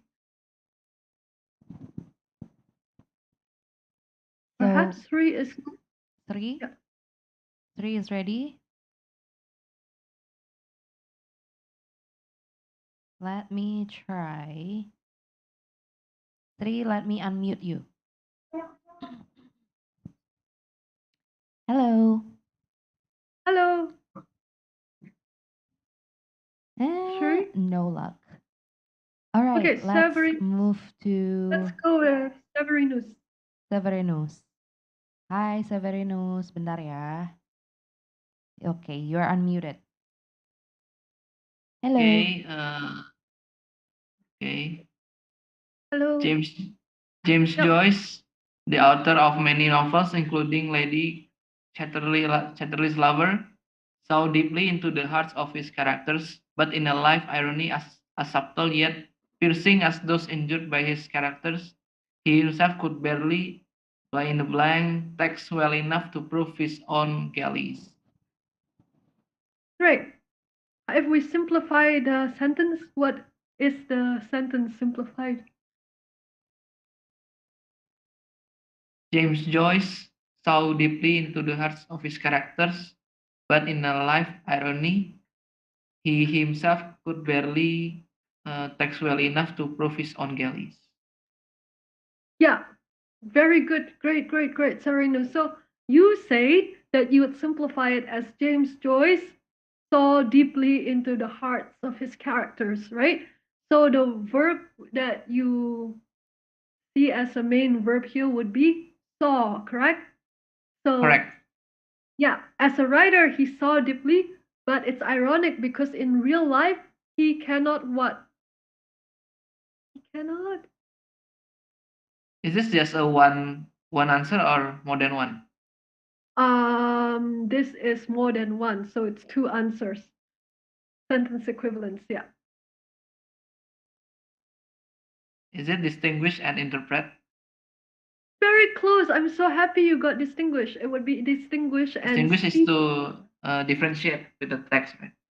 Yeah, I think it's distinguish and see, as in what he's saying here is that what the writer is saying is that the author is blind, partially blind.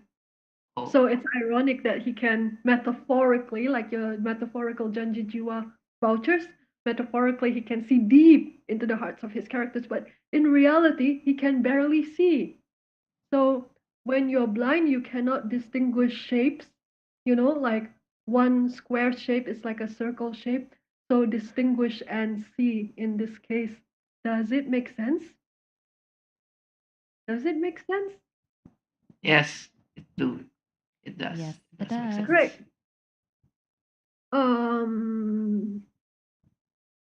In order for us to have arrived there, we would have had to see which word as the key word telling us the plot of the story, the plot of the sentence.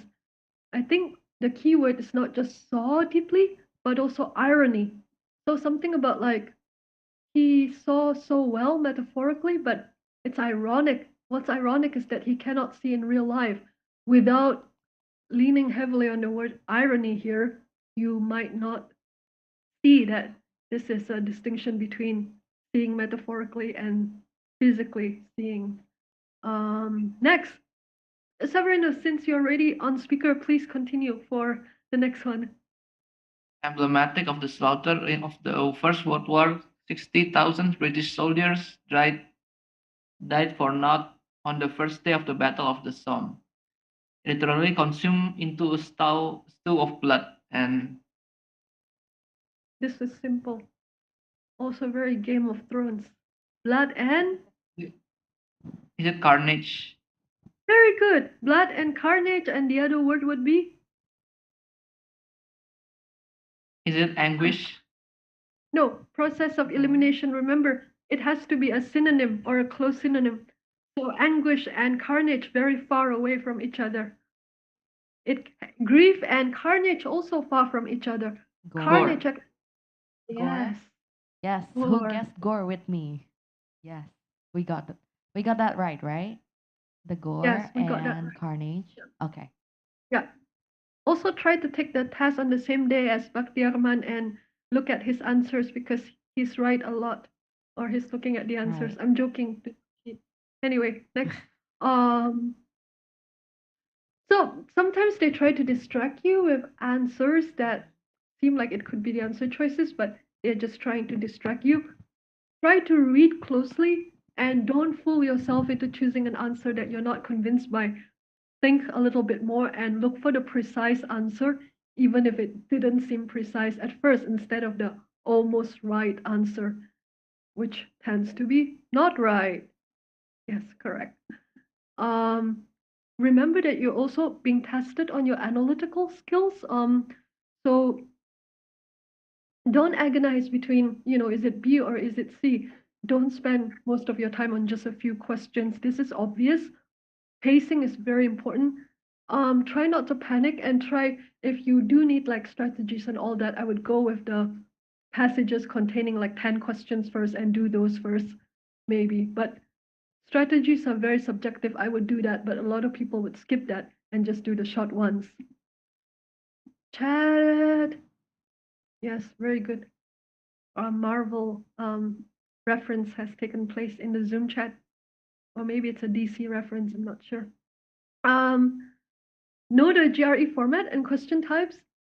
I suspect that, okay, we have time.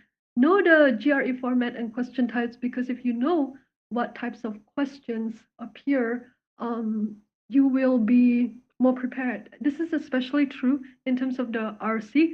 So now we are going to look at the 9 main types of reading comprehension question types. This is quite long, and I will need volunteers from the right side of Santika. And then we can get to the interesting part, which is doing Okay. RC together. So I think they're deciding on the victim. We'll Hmm. we'll get back to you guys if any one of you change your mind. So this one, Okay. is this the one that you need our volunteer to read? Correct. Yes, Okay. correct. Anyone want to read this?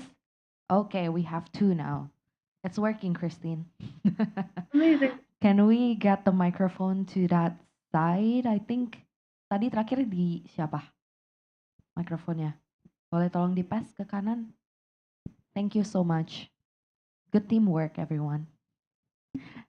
Siapa duluan? We have two volunteers, and this is the first one first. Sure. Oh, there you go. Hi. Okay, hello Santika and Christine. My name is Dea. Hi, Dea.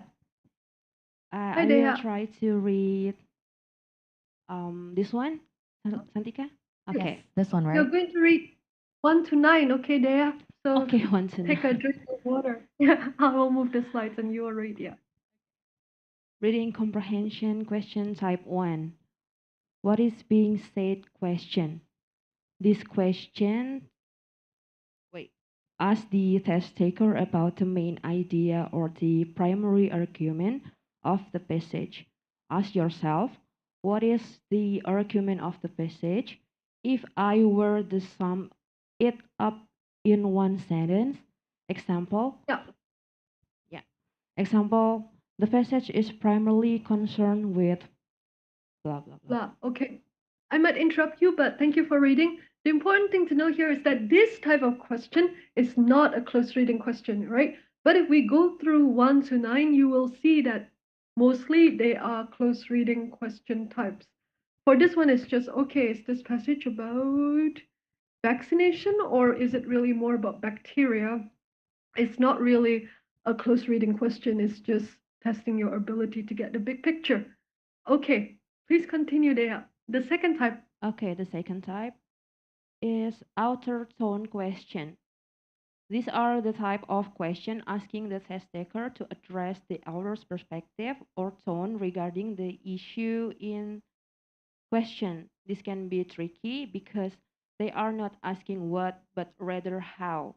Ask yourself, what attitude does the author seem to have toward the topic? Example, the passage regards the idea of modern artistic activity with blah blah blah. Right. This goes back to identifying the author's position. Extremely, extremely important skill. Also, the most difficult one, I think, especially when you're getting used to reading this type of research writing, where there are many instances of summaries from different points of views, and then to locate the writer's own point of view while he's summarizing all these different points of views, sometimes not so easy. Sometimes not so easy. Great. Can we have Dea up to RC question type 4 and then we'll move over, okay? Okay. Dea, stick with me. Thank you. Next.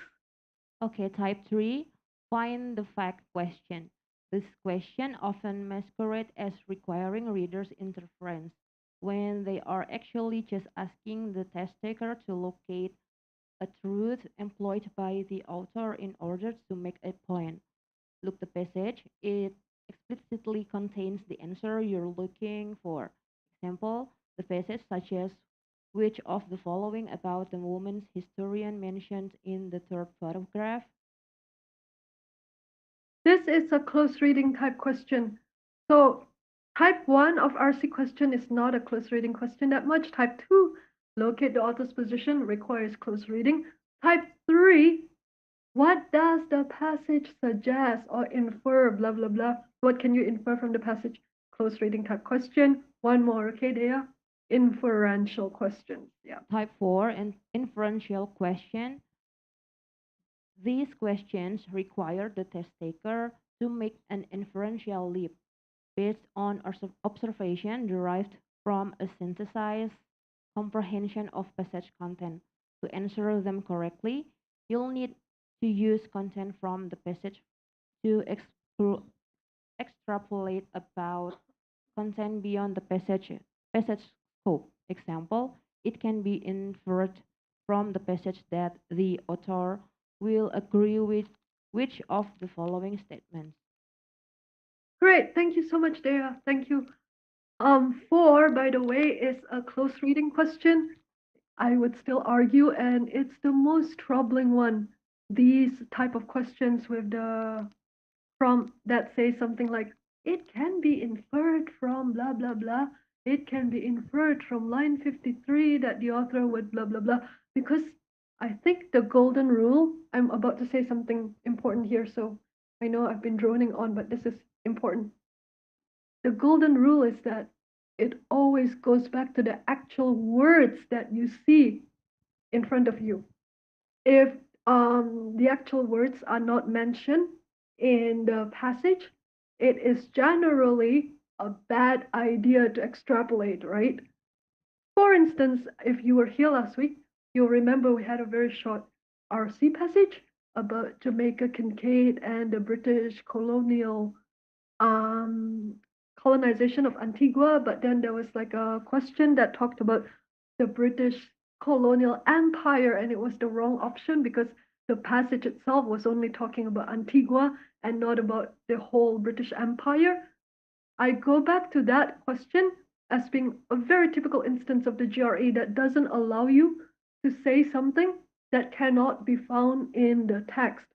It's exactly like a legal proceeding, a trial court, right? Like you are trying to prosecute a criminal.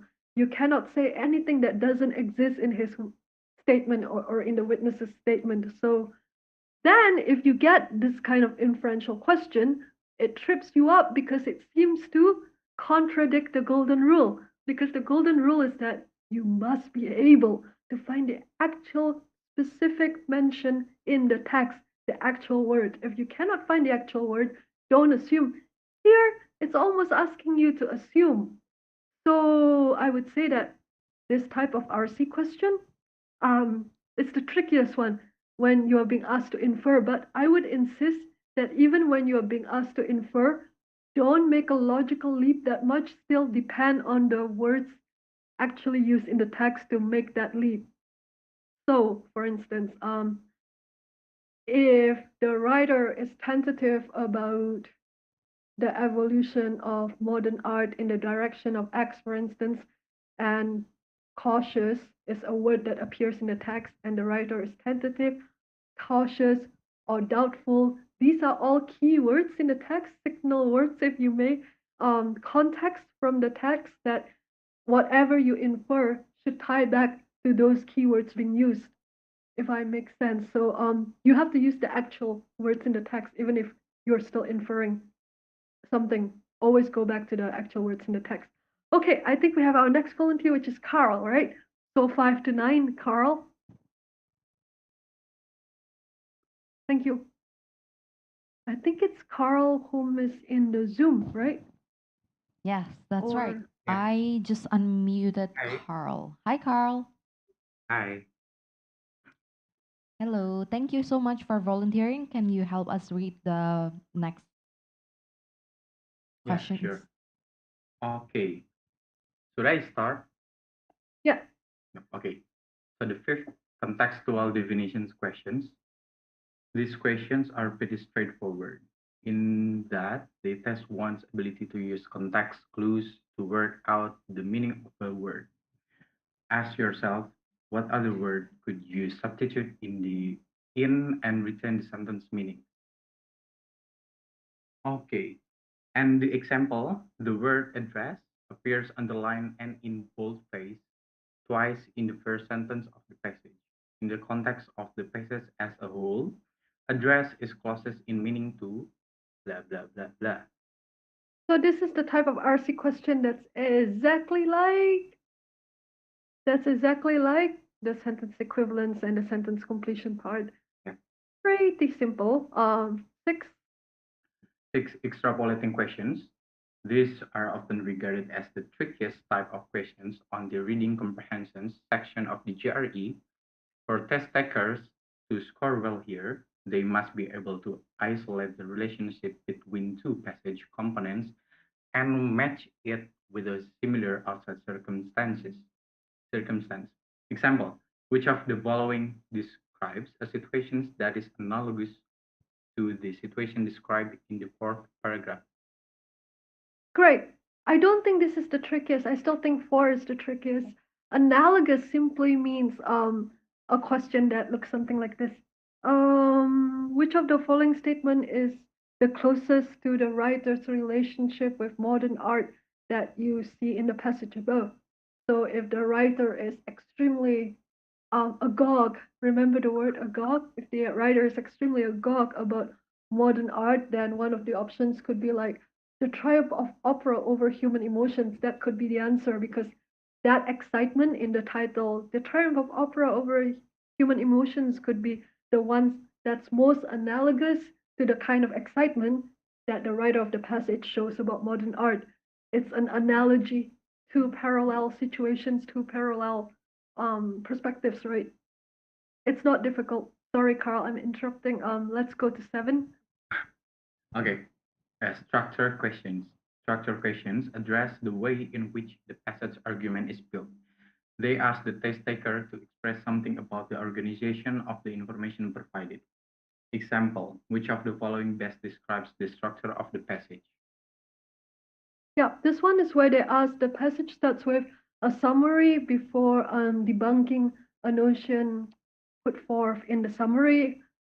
B, the passage starts by debunking a notion put forth by one person before going back to complicate the question. C, the passage starts with a question and exploration before defending one perspective. You know, it's asking you how the thinking in the passage is organized. Very simple. And then you have two more, Carl. Yep. In the 8, what if this were true questions? These questions require the test taker to assess the way a new piece of information strengthens or weakens the argument put forward in the passage. The answer choices for these questions are comprised of new facts which, if true, could help or hurt the passage argument. Your job is to choose the one that would do the most serious damage or provide the best support to the argument. Example, which of the following, if true, most seriously weakens the argument? Okay, great. Carl, thanks. 7, 8, and 1 question types are all about the skill of synthesizing information. So synthesizing information is such an important soft skill, right? Like you would visit a site in Kalimantan, and from 5 things that 30 people said, you can come back and report, well, it seems like land prices are going up in Kalimantan. You synthesize that information given disparate facts given to you by a few people or many people, right? So that's a common soft skill, and some of these RC questions are asking for that soft skill and not just close reading. So, what if this were true? Which of the following best describes the structure of the passage? The passage is primarily concerned with 178, all about synthesizing information. But the rest, I think, they have more or less to do with close reading. Last one, please, Carl. Okay, the need except questions. These questions ask the test taker to spot the statement not expressed in the passage from the selection statements. Remember, this is not a simple true or false situations, except questions are not asking you whether a statement is correct. They are asking you if the information or assertion was contained in the passage itself. Example, Yeah. the passage states that Johnson's composed all of the following except. And if you do a close reading of the summary that Carl just read, thank you so much, Carl, by the way, you see the phrase in the passage. not express in the passage. Express in the passage. Is the information or assertion contained in the passage itself, and the passage states blah blah blah, except what keeps recurring is this echo of the passage, the passage, the text, the text, the text, as in it's a close reading question. If it's not in the text, you should be very alert to the fact that it's not in the text. Thank you so much, Carl, for reading, by the way. That's why that's why close reading is so important, and you can see that it's important just from the prompt itself and the language in the prompt, which, yeah, really quite explicitly tells you already that if it's not in the text, don't assume. That's the golden rule. If it's not in the text, don't assume, except in the case of inferential questions, question type 4. And even in that case, I would say that the inference that you make still depends on a very good close reading of the presumptions in the text by reading the words which are actually in the text. This is how I read, by the way. How I read is in the trick section. It's how I personally read. It might not work for you. How I read is to not really care about the questions actually. I just start by reading the beginning of the passage extremely slowly, extremely carefully. By the time I'm done reading the first 3 sentences, I like to think to myself that my eyes have gotten used to the darkness. It's like I'm in a forest. It's very dark. I cannot see anything. But after 3 sentences, I can make a, oh, the trees are on the right. The students who want to read out loud are on the left. The north is like ahead of me or something like that. So 3 sentences of careful reading lays out the landscape, orients me to the text, right? And then once I know, oh, the text is about this, the trees are to the right, the students are to the left, then I can read the rest much more quickly. And if I read the text well, I assume that I can answer the questions. So it goes back to a comment I made last week. I actually disagree with reading the questions first because the way that these questions are worded, if you look again at the summary of the question types, I don't know how much it helps you to read them first and then read the text later because so many of them, I would say 65 to 70% of them, really depend so much on close reading the text. Like the passage states that Johnson composed all of the following except, you're not going to know that unless you, yeah, close read the text. If you disagree with this, please let me know and we can debate this, or we save it for the Q&A period. And right now, let's combine, synthesize all the information that we have seen so far and read this, one of my favorite RC passages. I think this RC passage encapsulates a lot of what I've said about academic writing, which is that the writer is synthesizing research done previously by other writers. And yet, from all of this, you have to be able to identify the writer's own opinion. Um, Santika, it's your turn to pick the victim. Oh, I But yeah, I sorry, might what? interrupt a lot this victim. Yeah. Okay. So you just scared me a little. I thought you are telling me to read this whole thing. So I think I'm gonna volunteer a little bit, but after that, I think we can go for the other volunteers on my right side, Sounds great. right? Maybe you can. Anyone on the right side? Can I have anyone first? There you go. Okay. So I'm gonna read the first paragraph.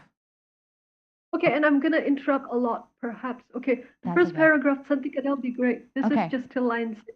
Yeah. I'm gonna start here in John D. Emilio's essay, Capitalism and Gay Identity. He argues that the emergence of industrial capitalism led to new opportunities for free laborers in the United States, leading to various beneficial changes in social conditions. It is clear that there are two overarching themes emergent from D'Amelio's argument about the effects of the onset of industrial capitalism. The new abundance of independence and choice for free laborers. He implies throughout that the that these independence and choice are the distinct new markers of the social conditions resultant from this economic shift. Great. Thank you so much, Santika. I Very. I will pause here and say that this paragraph is the moment where the helicopter just threw you into a dark forest, right? You just got out of the helicopter, you're in a super dark forest, you don't know what's going on, you don't know where is the north, you don't know where the trees are. So orient yourself, go very slowly. Now, myself, whenever I hear the or see the word implies, as in here, he implies throughout that these blah blah blah in the last sentence that Santika read. Whenever I see the word implies, I sense that the person summarizing the other person is implicitly disagreeing with that person. Um, this is just my sense, my gut instinct. It could or it could not be right. When we read a paragraph like this, is it fair to say that we are confused?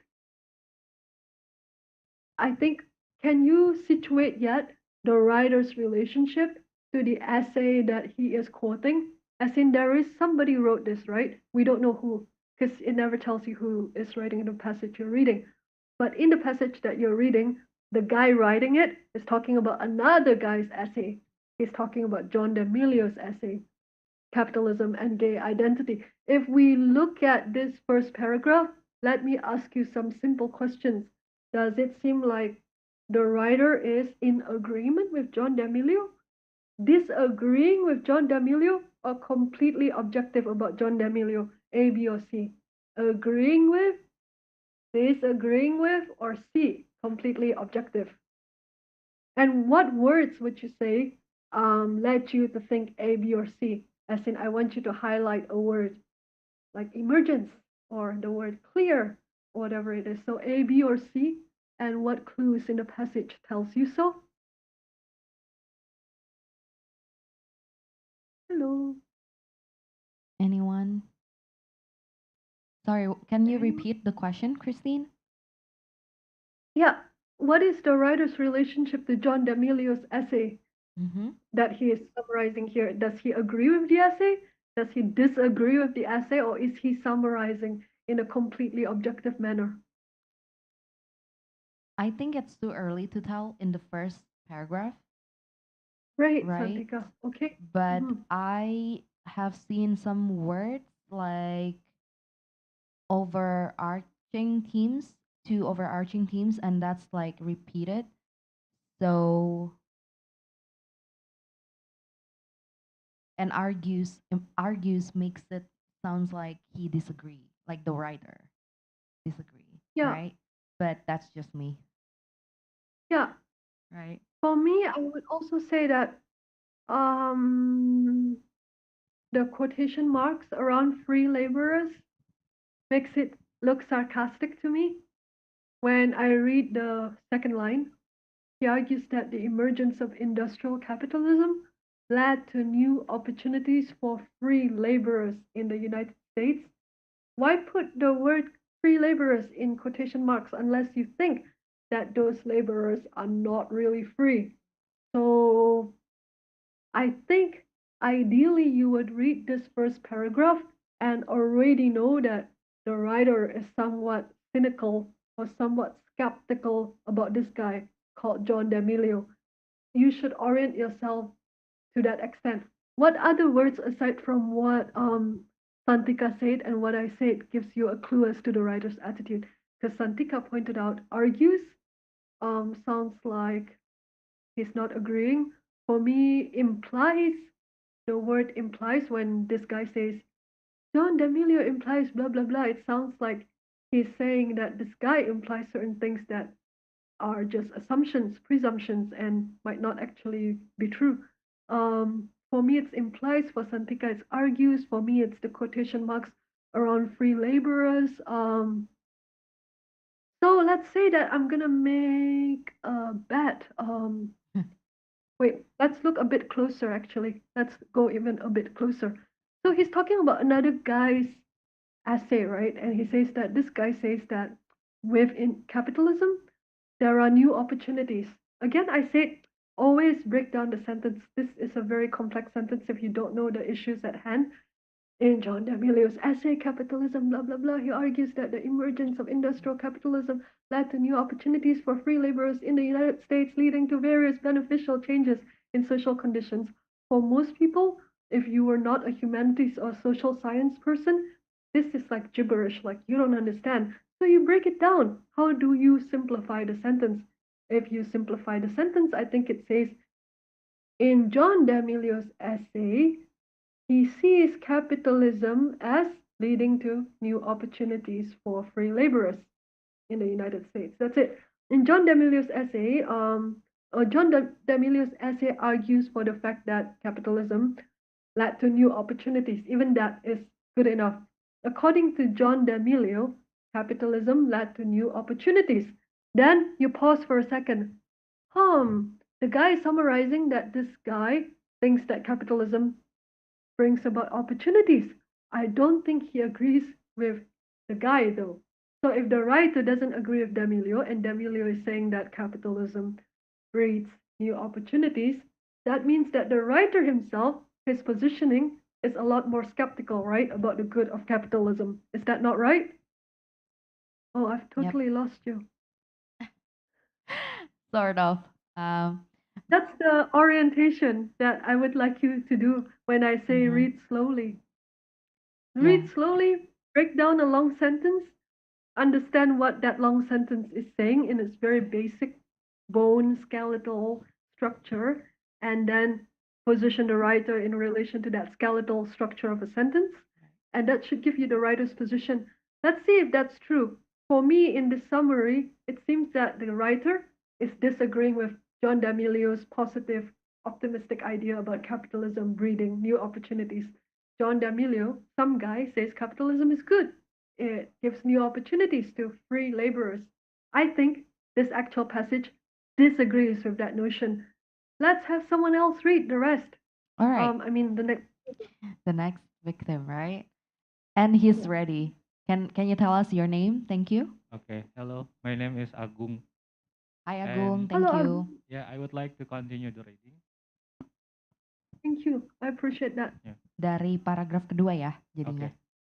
De Emilio argues that capitalism empowers laborers as free in the sense that they are free to look for jobs and to negotiate contracts and terms of labor. De Emilio's critics suggest that he largely sidesteps the problem that confound free labor ideology and limit the ability of workers to openly negotiate contracts with employers and to accept or reject the conditions offered. The contract negotiations, cited as a sign of freedom by De Emilio, are often hardly negotiation at all, but rather highly exploitative arrangements that workers have little ability to affect. From the first Lowell girls all the way to the modern third world garment works described by Enlow's Blues, Jeans, and Bankers, it is clear that for many, particularly women, minorities, and immigrants, free labor has hardly been free at all. Thank you so much. I'm so sorry. If this was real life, I would say I have to go to the restroom. I'll be right back. And this is Zoom, but I have to go to the restroom. I'll be right back. So I want you in the 1 minute I'll be gone. Please take a look at this second paragraph and zoom in on words. What are the signal words here? Signal words don't always have to be conjunctions or transition words, but they are signal words in any case because imagine if this whole paragraph were a sentence completion thing, because you're less intimidated, right, when it's a sentence completion thing. So imagine it's that. What are the clues in the context? Like, what are some words to heavily zoom in on? For me, the word that seems to be screaming the writer's own position is line 11, exploitative. As in, the writer seems to be saying that something is exploitative. Is exploitative a good word or a bad word? Bad word, Bad right? word. So, bad word. To me, the writer seems to be saying that capitalism and free labor ideology are both exploitative. That's what I got from the second paragraph. I would like to know what you think. And second, please simplify the second sentence. The second sentence is D'Amelia's critics suggest blah blah blah. Simplify that sentence. I'll be right back, okay? Santika, I'll let you co-host for just 1 minute. All right, take your time, Christine. So the second sentence is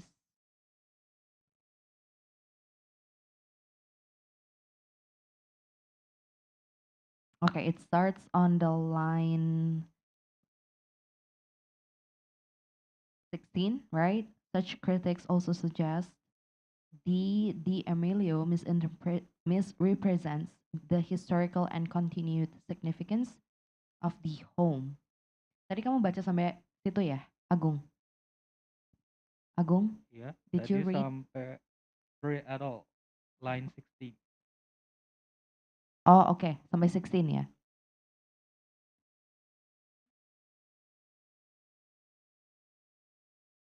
All right, let's continue to the next part. Mungkin nanti biar pas Christine balik, she will ask the question on the same questions, which is to simplify the long sentence. So I read for the third paragraph and so on. Yeah, I can go for the next paragraph yang such critics sampai even today. All right, and then you can continue for the last part later. Okay? Okay. So I'm gonna read the next one. Such critics also suggest D'Amelio misrepresents the historical and continued significance of the home. The shift from a home base to an industrial economy, through though indeed very drastic, was hardly as absolute as D'Amelio suggests.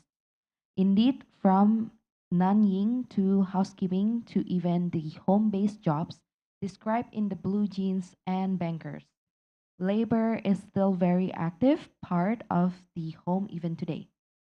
There you go. Okay. In the essay, The Approaching Obsolescence of Housework, the Working Class Perspective, Davis spends a great deal of time discussing the continuation of labor in the home in stark contrast to the assertion of the Emilio, where the Emilio argues that the industrial capitalism equated to freedom from the home. Davis argues that it actually equated to thickening the bars that cage housewives to the home as productive and reproductive labor split further and more distinctly apart. Davis argues that women were the losers in a double sense, as their traditional jobs were usurped by the burgeoning factories. The entire economy moved away from the home, leaving many women largely bereft of significant economic roles. Okay, thank Thank you, you. Agung. I see. Thank you, Santika, also for really, yeah, leading Yes. them through this. I'm back. Yes.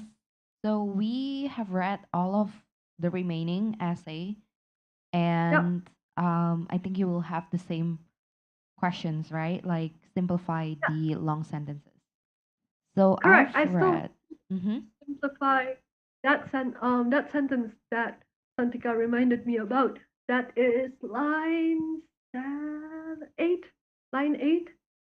Emilio's critics suggest that he largely sidesteps the problems that confound free labor ideology and limit the ability of workers to openly negotiate contracts with employers and to accept or reject the conditions offered. That sentence, any takers? To simplify it?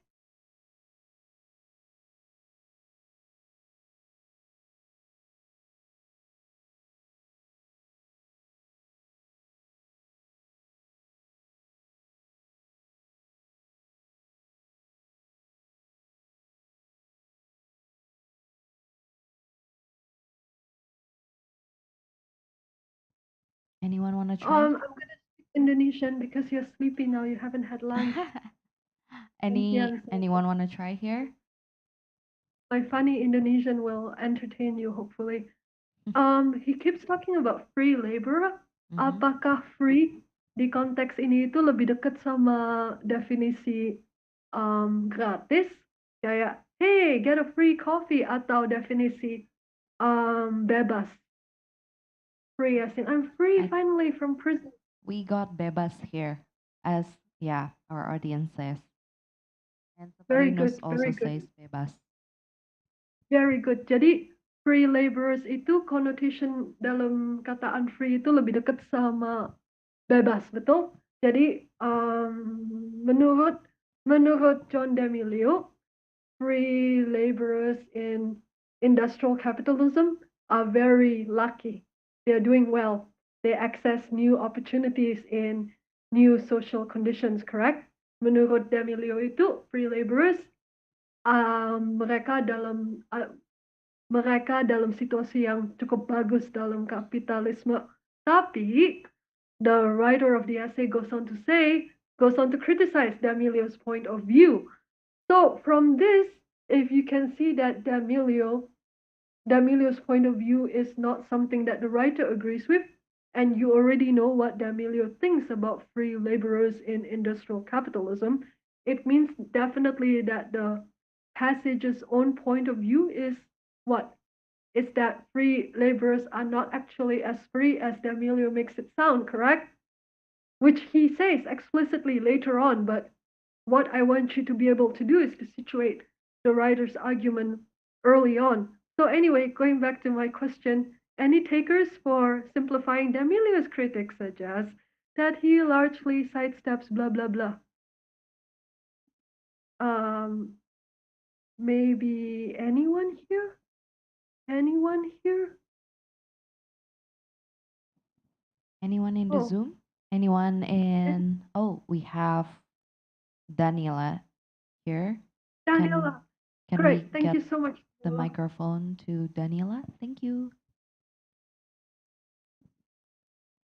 Very good teamwork here, Christine. I really like it. Yeah. All right. There you Oh. go, Daniela. Hello, Christine. Hello. In here, I would like to simplify the sentence to be the work has a limitation to openly negotiate contracts with employees. And they Very are nice, very not, nice, very nice. so it is in Oh, contrast wow. with the free condition. Right. So you would simplify this sentence as saying that actually the workers cannot negotiate contracts, so they're not that free, correct? Yes. Correct? Yes. We got a lot of yes here. Thank you so much. I very much agree with that. I would just add the D'Amelio part. So I would simplify the sentence as saying D'Amelio is wrong because he doesn't address the issue that workers barely have any freedom. Unlike what he says, okay, that's not really simplifying. Daniela did a much better job. But basically, I would say that D'Amelio is wrong, cites and avoids the issue of workers having limited rights to negotiate their contracts. I would say something like that. So that's clearer now. We're saying that D'Amelio doesn't acknowledge that workers are not as free as he makes it sound in industrial capitalism. What type of workers are not as free as he makes it sound? The writer of the passage goes on to specify, particularly, this is line 14 or 15, particularly women, minorities, and immigrants has hardly been free at all, as in like no one is that bebas dalam situasi kapitalisme. Tapi apalagi kalau orang itu adalah wanita atau minorities or pendatang, then they are even less bebas. You know what minorities are, of course. It means not white. When you go to America for grad school and you stay on in America and you naturalize and become a citizen, you would be a minority. I guess I'm a minority, so that's what the word means. I'm sure you know that. So I think it's clearer, and then it goes on. I would speed read the rest because I get it already, right, so far. In the first paragraph, I oriented myself to the fact that the writer is disagreeing with the conception that D'Amelio has about the situation of workers in capitalism. So as long as I know that, I can speed read the third and the fourth paragraph. So you already read it. I would say that what's important to me in the third and fourth paragraph is that there seems to be a person the writer agrees with more than he agrees with D'Amelio. And who is that person? Davis, correct? The writer of the passage seems to agree with Davis. Do you agree? Yes. I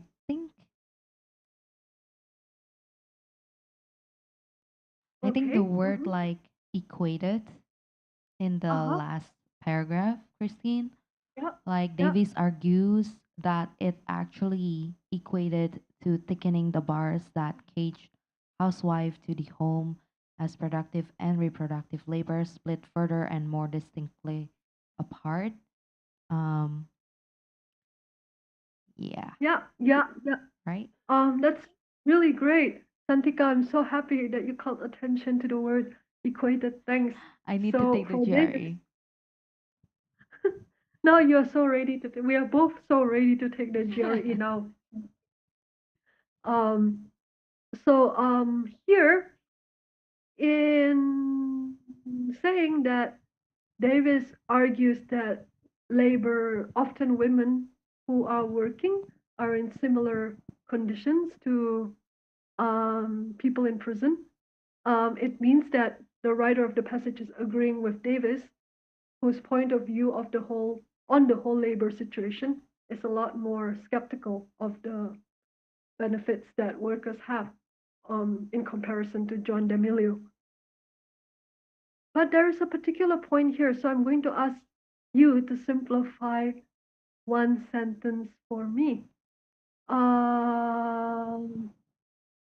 That sentence is the first sentence of the last paragraph in the essay, blah, blah, blah. Okay. Can someone simplify that sentence? Anyone want to try? Okay, we got Aulia, right? Okay, gotcha. Yay, Boleh di ke Aulia, go depan. for it. Oke, makasih. Okay, so hi Christian. If I'm to simplify the sentence, then I will say in his essay, Davis spends large time discussing the continuation of labor at home uh, in stark contrast to D'Amelio's essay. Yeah, I will Okay. simplify it. Can you translate to Indonesian the phrase continuation of labor in the home? Okay, so jadi basically Davis bilang di esainya kalau the continuation of labor is basically orang-orang yang kerja di rumah nasibnya sekarang gimana gitu. Ya, atau itu udah deket banget sih. Orang yang ibu rumah tangga Ibu-ibu tetap rumah kerja. tangga. That's the meaning, right? Yes. Labor continues in the home. Ibu rumah tangga itu tetap dihitung adalah orang yang tetap kerja gitu kan, bukan ibu rumah tangga itu are on holiday, nggak kerja, santai. That's not the meaning, correct? Yes. But if this is Davis's point, if Davis is saying that ibu rumah tangga itu tetap kerja, it's a contrast to D'Amelio because D'Amelio says instead that there is a shift from a home based on industrial economy in line 17, just above, a few lines above. Do you see that? Yes. For D'Amelio, this shift is good for women. It's great that women used to be stuck at home. Dulunya semua perempuan itu mesti jadi ibu rumah tangga yang di rumah aja. Tapi dalam situasi kapitalisme, industrial kapitalisme, banyak ibu rumah tangga yang sebenarnya bisa keluar kerja. So, and D'Amelio is saying good stuff, right, about capitalism, like it's good for all laborers, it's good for women. It's good for women to shift from a home-based to an industrial economy. But the passage itself is agreeing with Davis that actually, like the sentence that Santika called attention to in line 23, actually now perempuan jadi double dieksploitasi. Dieksploitasi di tempat kerja dan dieksploitasi tetap kerja di rumah gitu loh. Does it make sense? Yes. Okay, it so makes now very we good have sense. oriented ourselves, right? We took a really long time to read the passage. Hopefully, you'll read the passage a lot faster in the actual exam. But what I want to stress is that it's so important for you to know the writer's perspective and to identify that perspective in context by close reading how he's summarizing points of views which might be contrary to his own. If you know that the writer is saying, people believe that stars are cold, these people assume that stars are cold because they seem white and ice is also white. However, this theory has been a challenge in recent years. From reading these four sentences, you should know, okay, the guy is summarizing that stupid people think that stars are cold. He doesn't seem to agree. That's enough. Once you situate that, the rest will be easy. If you don't believe me, Santika will tell me we have 9 minutes left, and I believe in just under 3 minutes, we can answer the rest of the questions because we read the passage so well. So let's do it. Don't be shy now. We need to be like in a reality TV show. Imagine the clock. We're trying to win, so be fast. The structure of the passage is best described as this is a summary, synthesize the information question. What's the structure of the passage? Best describe that. Anyone? Use the Zoom chat or shout out the answer. I'll go for C. Hehe. Very good. A theory is presented followed by a collection of opinions that impinge it, which I don't know what IMPUGN means, Yeah. but opinion sounds right when he's trying the writer's trying to contrast the two writers. Yeah, that's good. So So you're that's saying my that guess. it is C, right? Yes. Anyone's with me? Yes. So I have a few students here who said C too. Anyone in the Zoom want to guess?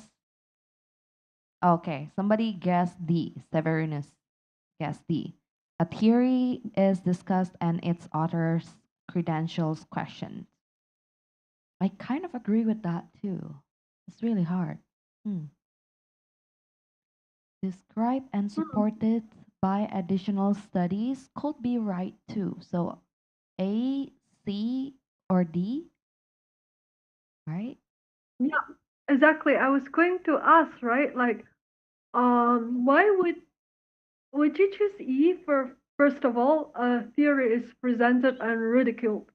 Would you choose that? No, too extreme. I wouldn't either. Exactly, because the word ridicule is very labai, right? Yes. Isn't it kind of labai?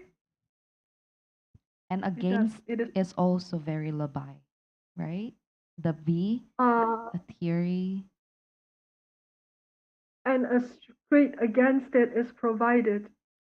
Yeah. And also Oh, testing your knowledge of the word screed, correct there? yep. If you don't know what the word screed means, then it's very difficult to answer the question. So, Santika, your answer was C. Anyone else wants to take a guess? Somebody said D, Yes. but I would say you're not remembering my golden rule. The golden rule is the golden rule is if you had a T-shirt made about the GRE verbal, that T-shirt would say in the passage. That's the T-shirt. In front it says in the passage. So where in the passage are the author's credentials? Question. I don't remember anything like that. Do you? If you can point to a particular moment in the text where the writer questions um, D'Amelio's credentials, then you can tell me. Anywhere at all? Anywhere at all? Recall. I can't recall because the the writer is just like pointing out to D'Amelio and then later Davis, but it didn't question like who is Davis, who is D'Amelio to write those articles or those, you know, um, arguments. Well, that's me. Exactly right. Exactly right. So we are saying that his credentials were not questioned because I don't remember anywhere where we talk about D'Amelio's credentials at all, right? Correct? Yes. So what's the answer, Christine? we Any we other only have takers? 4 minutes. We have We 4 only have minutes 4 minutes, left. but we have to make up for my going to the restroom, so we have Okay, like let's 7 minutes. extra 5 minutes then. There you go. So 1:35, if that's possible. 1:35. Okay. Um, I was I was actually very tempted to go with C, but the reason I cannot go with C is because it says a collection, and it seems as if the opinion against it is only coming from Davis versus D'Amelio, and not like a collection. Davis says this, Atwood says that, they Davidson says this other thing. That would be a collection. So then, because I was overly focused on collection, not sure about C. D is definitely wrong because the author's credentials are not questioned. A is definitely wrong. We already know that the theory presented is not supported. B is definitely wrong because it's not just talking about a theory. The most important thing about this structure is that there was a theory and then there is an argument against the theory. That's the most important thing. So it's either C or E. At first, we took out E because um, ridicule seems kind of extreme, right? So it's either ridicule seems extreme and therefore can be it, or you have to say that there is a collection of opinions, but there isn't a collection of opinions. There is one that disagrees with it. Anyone? What venture a guess? I would slightly go, I think, with E over C, just because of the word collection, which I know is in disagreement with my saying that academic writing is never labai. But then the GRE can be tricky. And if I had to choose between breaking that rule versus saying that there is a collection of opinions here that impugn it, then I'm not sure. I actually agree with Santika that C is a very good answer, but there is not a collection of opinion though. There is only the opinion that maybe there is a collection of opinion. There is Anlo and there is Davis, right? There are two collections of opinions. But what is a collection? Isn't it like 5 or 6 when we think about a collection? Okay, since we have till 1:35, I'm going to let you ask me about why it's E a little later, okay? We try to answer the rest really quickly since we have done the close reading. The passage suggests that one argument presented against D'Amelio's theory is based on. This one is difficult. One argument, the passage suggests, meaning that the answer is in the passage, yeah? This is a close reading question. Just understand, is it asking you a synthesizing question or a close reading based on the passage's words question? This one is a close reading one. One argument presented against his theory had to do with free laborers. Itu artinya bebas atau gratis. Dan we all say it's bebas, betul? If we look at the second paragraph, when the argument against D'Amelio became more explicit, the guy is pointing to the use of a word which is free. Look at the first sentence of the second paragraph. D'Amelio argues that capitalism empowers laborers as free in the sense that they are free to do ABC. But D'Amelio's critics suggest that he, as Daniela said, he doesn't face the fact that laborers are not really that free. So there is a disagreement here on the question of what free laborers means, right? The term free laborers. So is that a debate based on communism, identity politics, ethnocentrism, semantics, or sexism? Anyone? I think it has to do with. Anyone? Come on, take a guess. So we're gonna Yes. say ethnocentrism. Why is it ethnocentrism? Ethnocentrism is like if I say that I'm Tibetan, but you say, no, actually you're closer to Mongolian or something like that, we're talking about my ethnicity. That's ethnocentric, right? But here we are talking about a word. When we say, hey, this debate over the meaning of a word is just a matter of semantics, right? We always say, like, oh, you call it that, but I call it this, but it's just a matter of semantics, definition of words. Right. Granted, I think this is categorized as very difficult. This, I think the Manhattan Prep book categorizes passages according to medium, difficult, or very difficult, and this is a very difficult one. So the answer is semantics because it's based on the definition of the word free that the writer doesn't agree with D'Amelio. Next, in the second paragraph, the author mentions the Lowell girls in order to A, illustrate how industrial capitalism eroded women's economic position. B, challenge an assertion about the importance of home-based economies. C, rebut the arguments of D'Amelio's critics. No, C is already out because he likes D'Amelio's critics. He stands with D'Amelio's critics. D, favorably contrast their positions to that of third world garment workers. E, support an assertion that workers' autonomy is more myth than reality. What does it sound like? We have been talking about it, so this one is quite easy. Let's look again at the Lowell girls mentioned.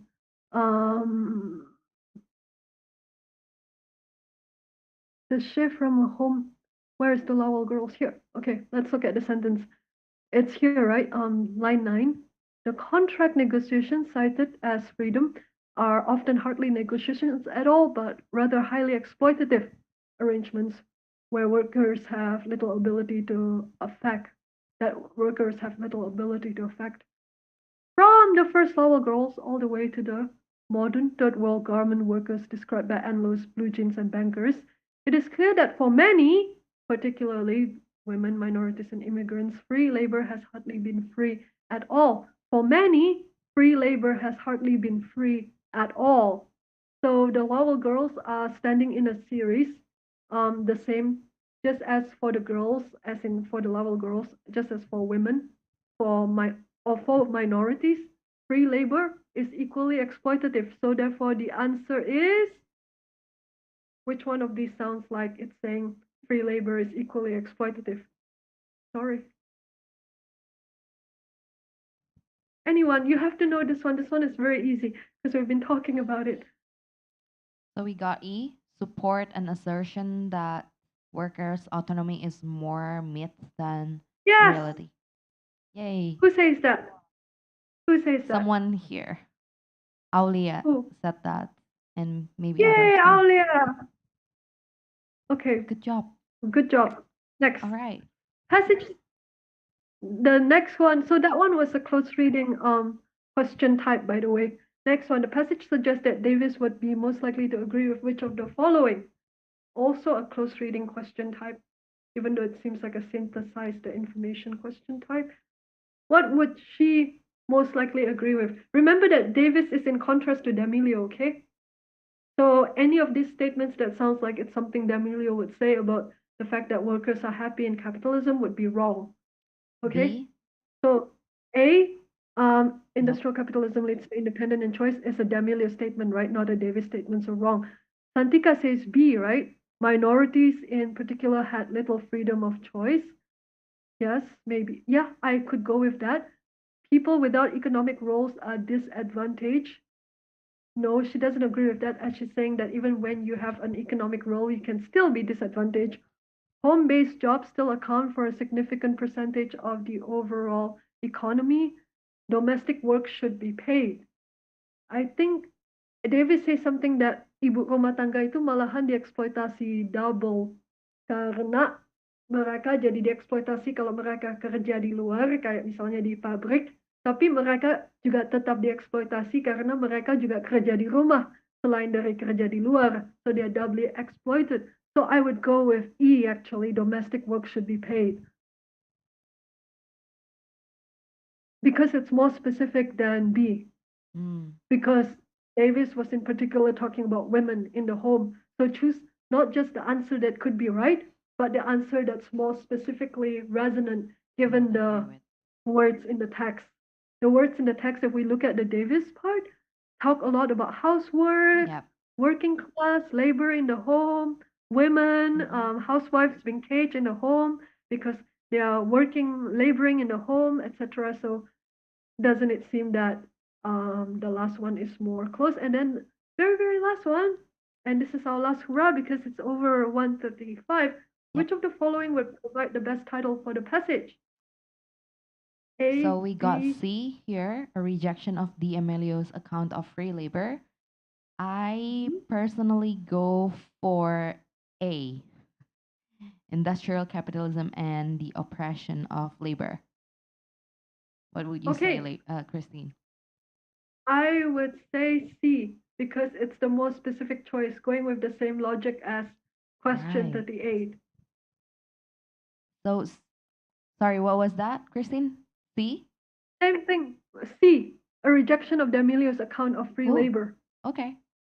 Because it's the one that's more specific, right? Such as I said, domestic work should be paid is the one that is more specific. Um, Definitely not E, Carl, because it's saying that industrial capitalism is not providing freedom for anyone. We can go back to this, but we are out of time, and it's not fair to the people who are still working the room and not yet having had lunch on.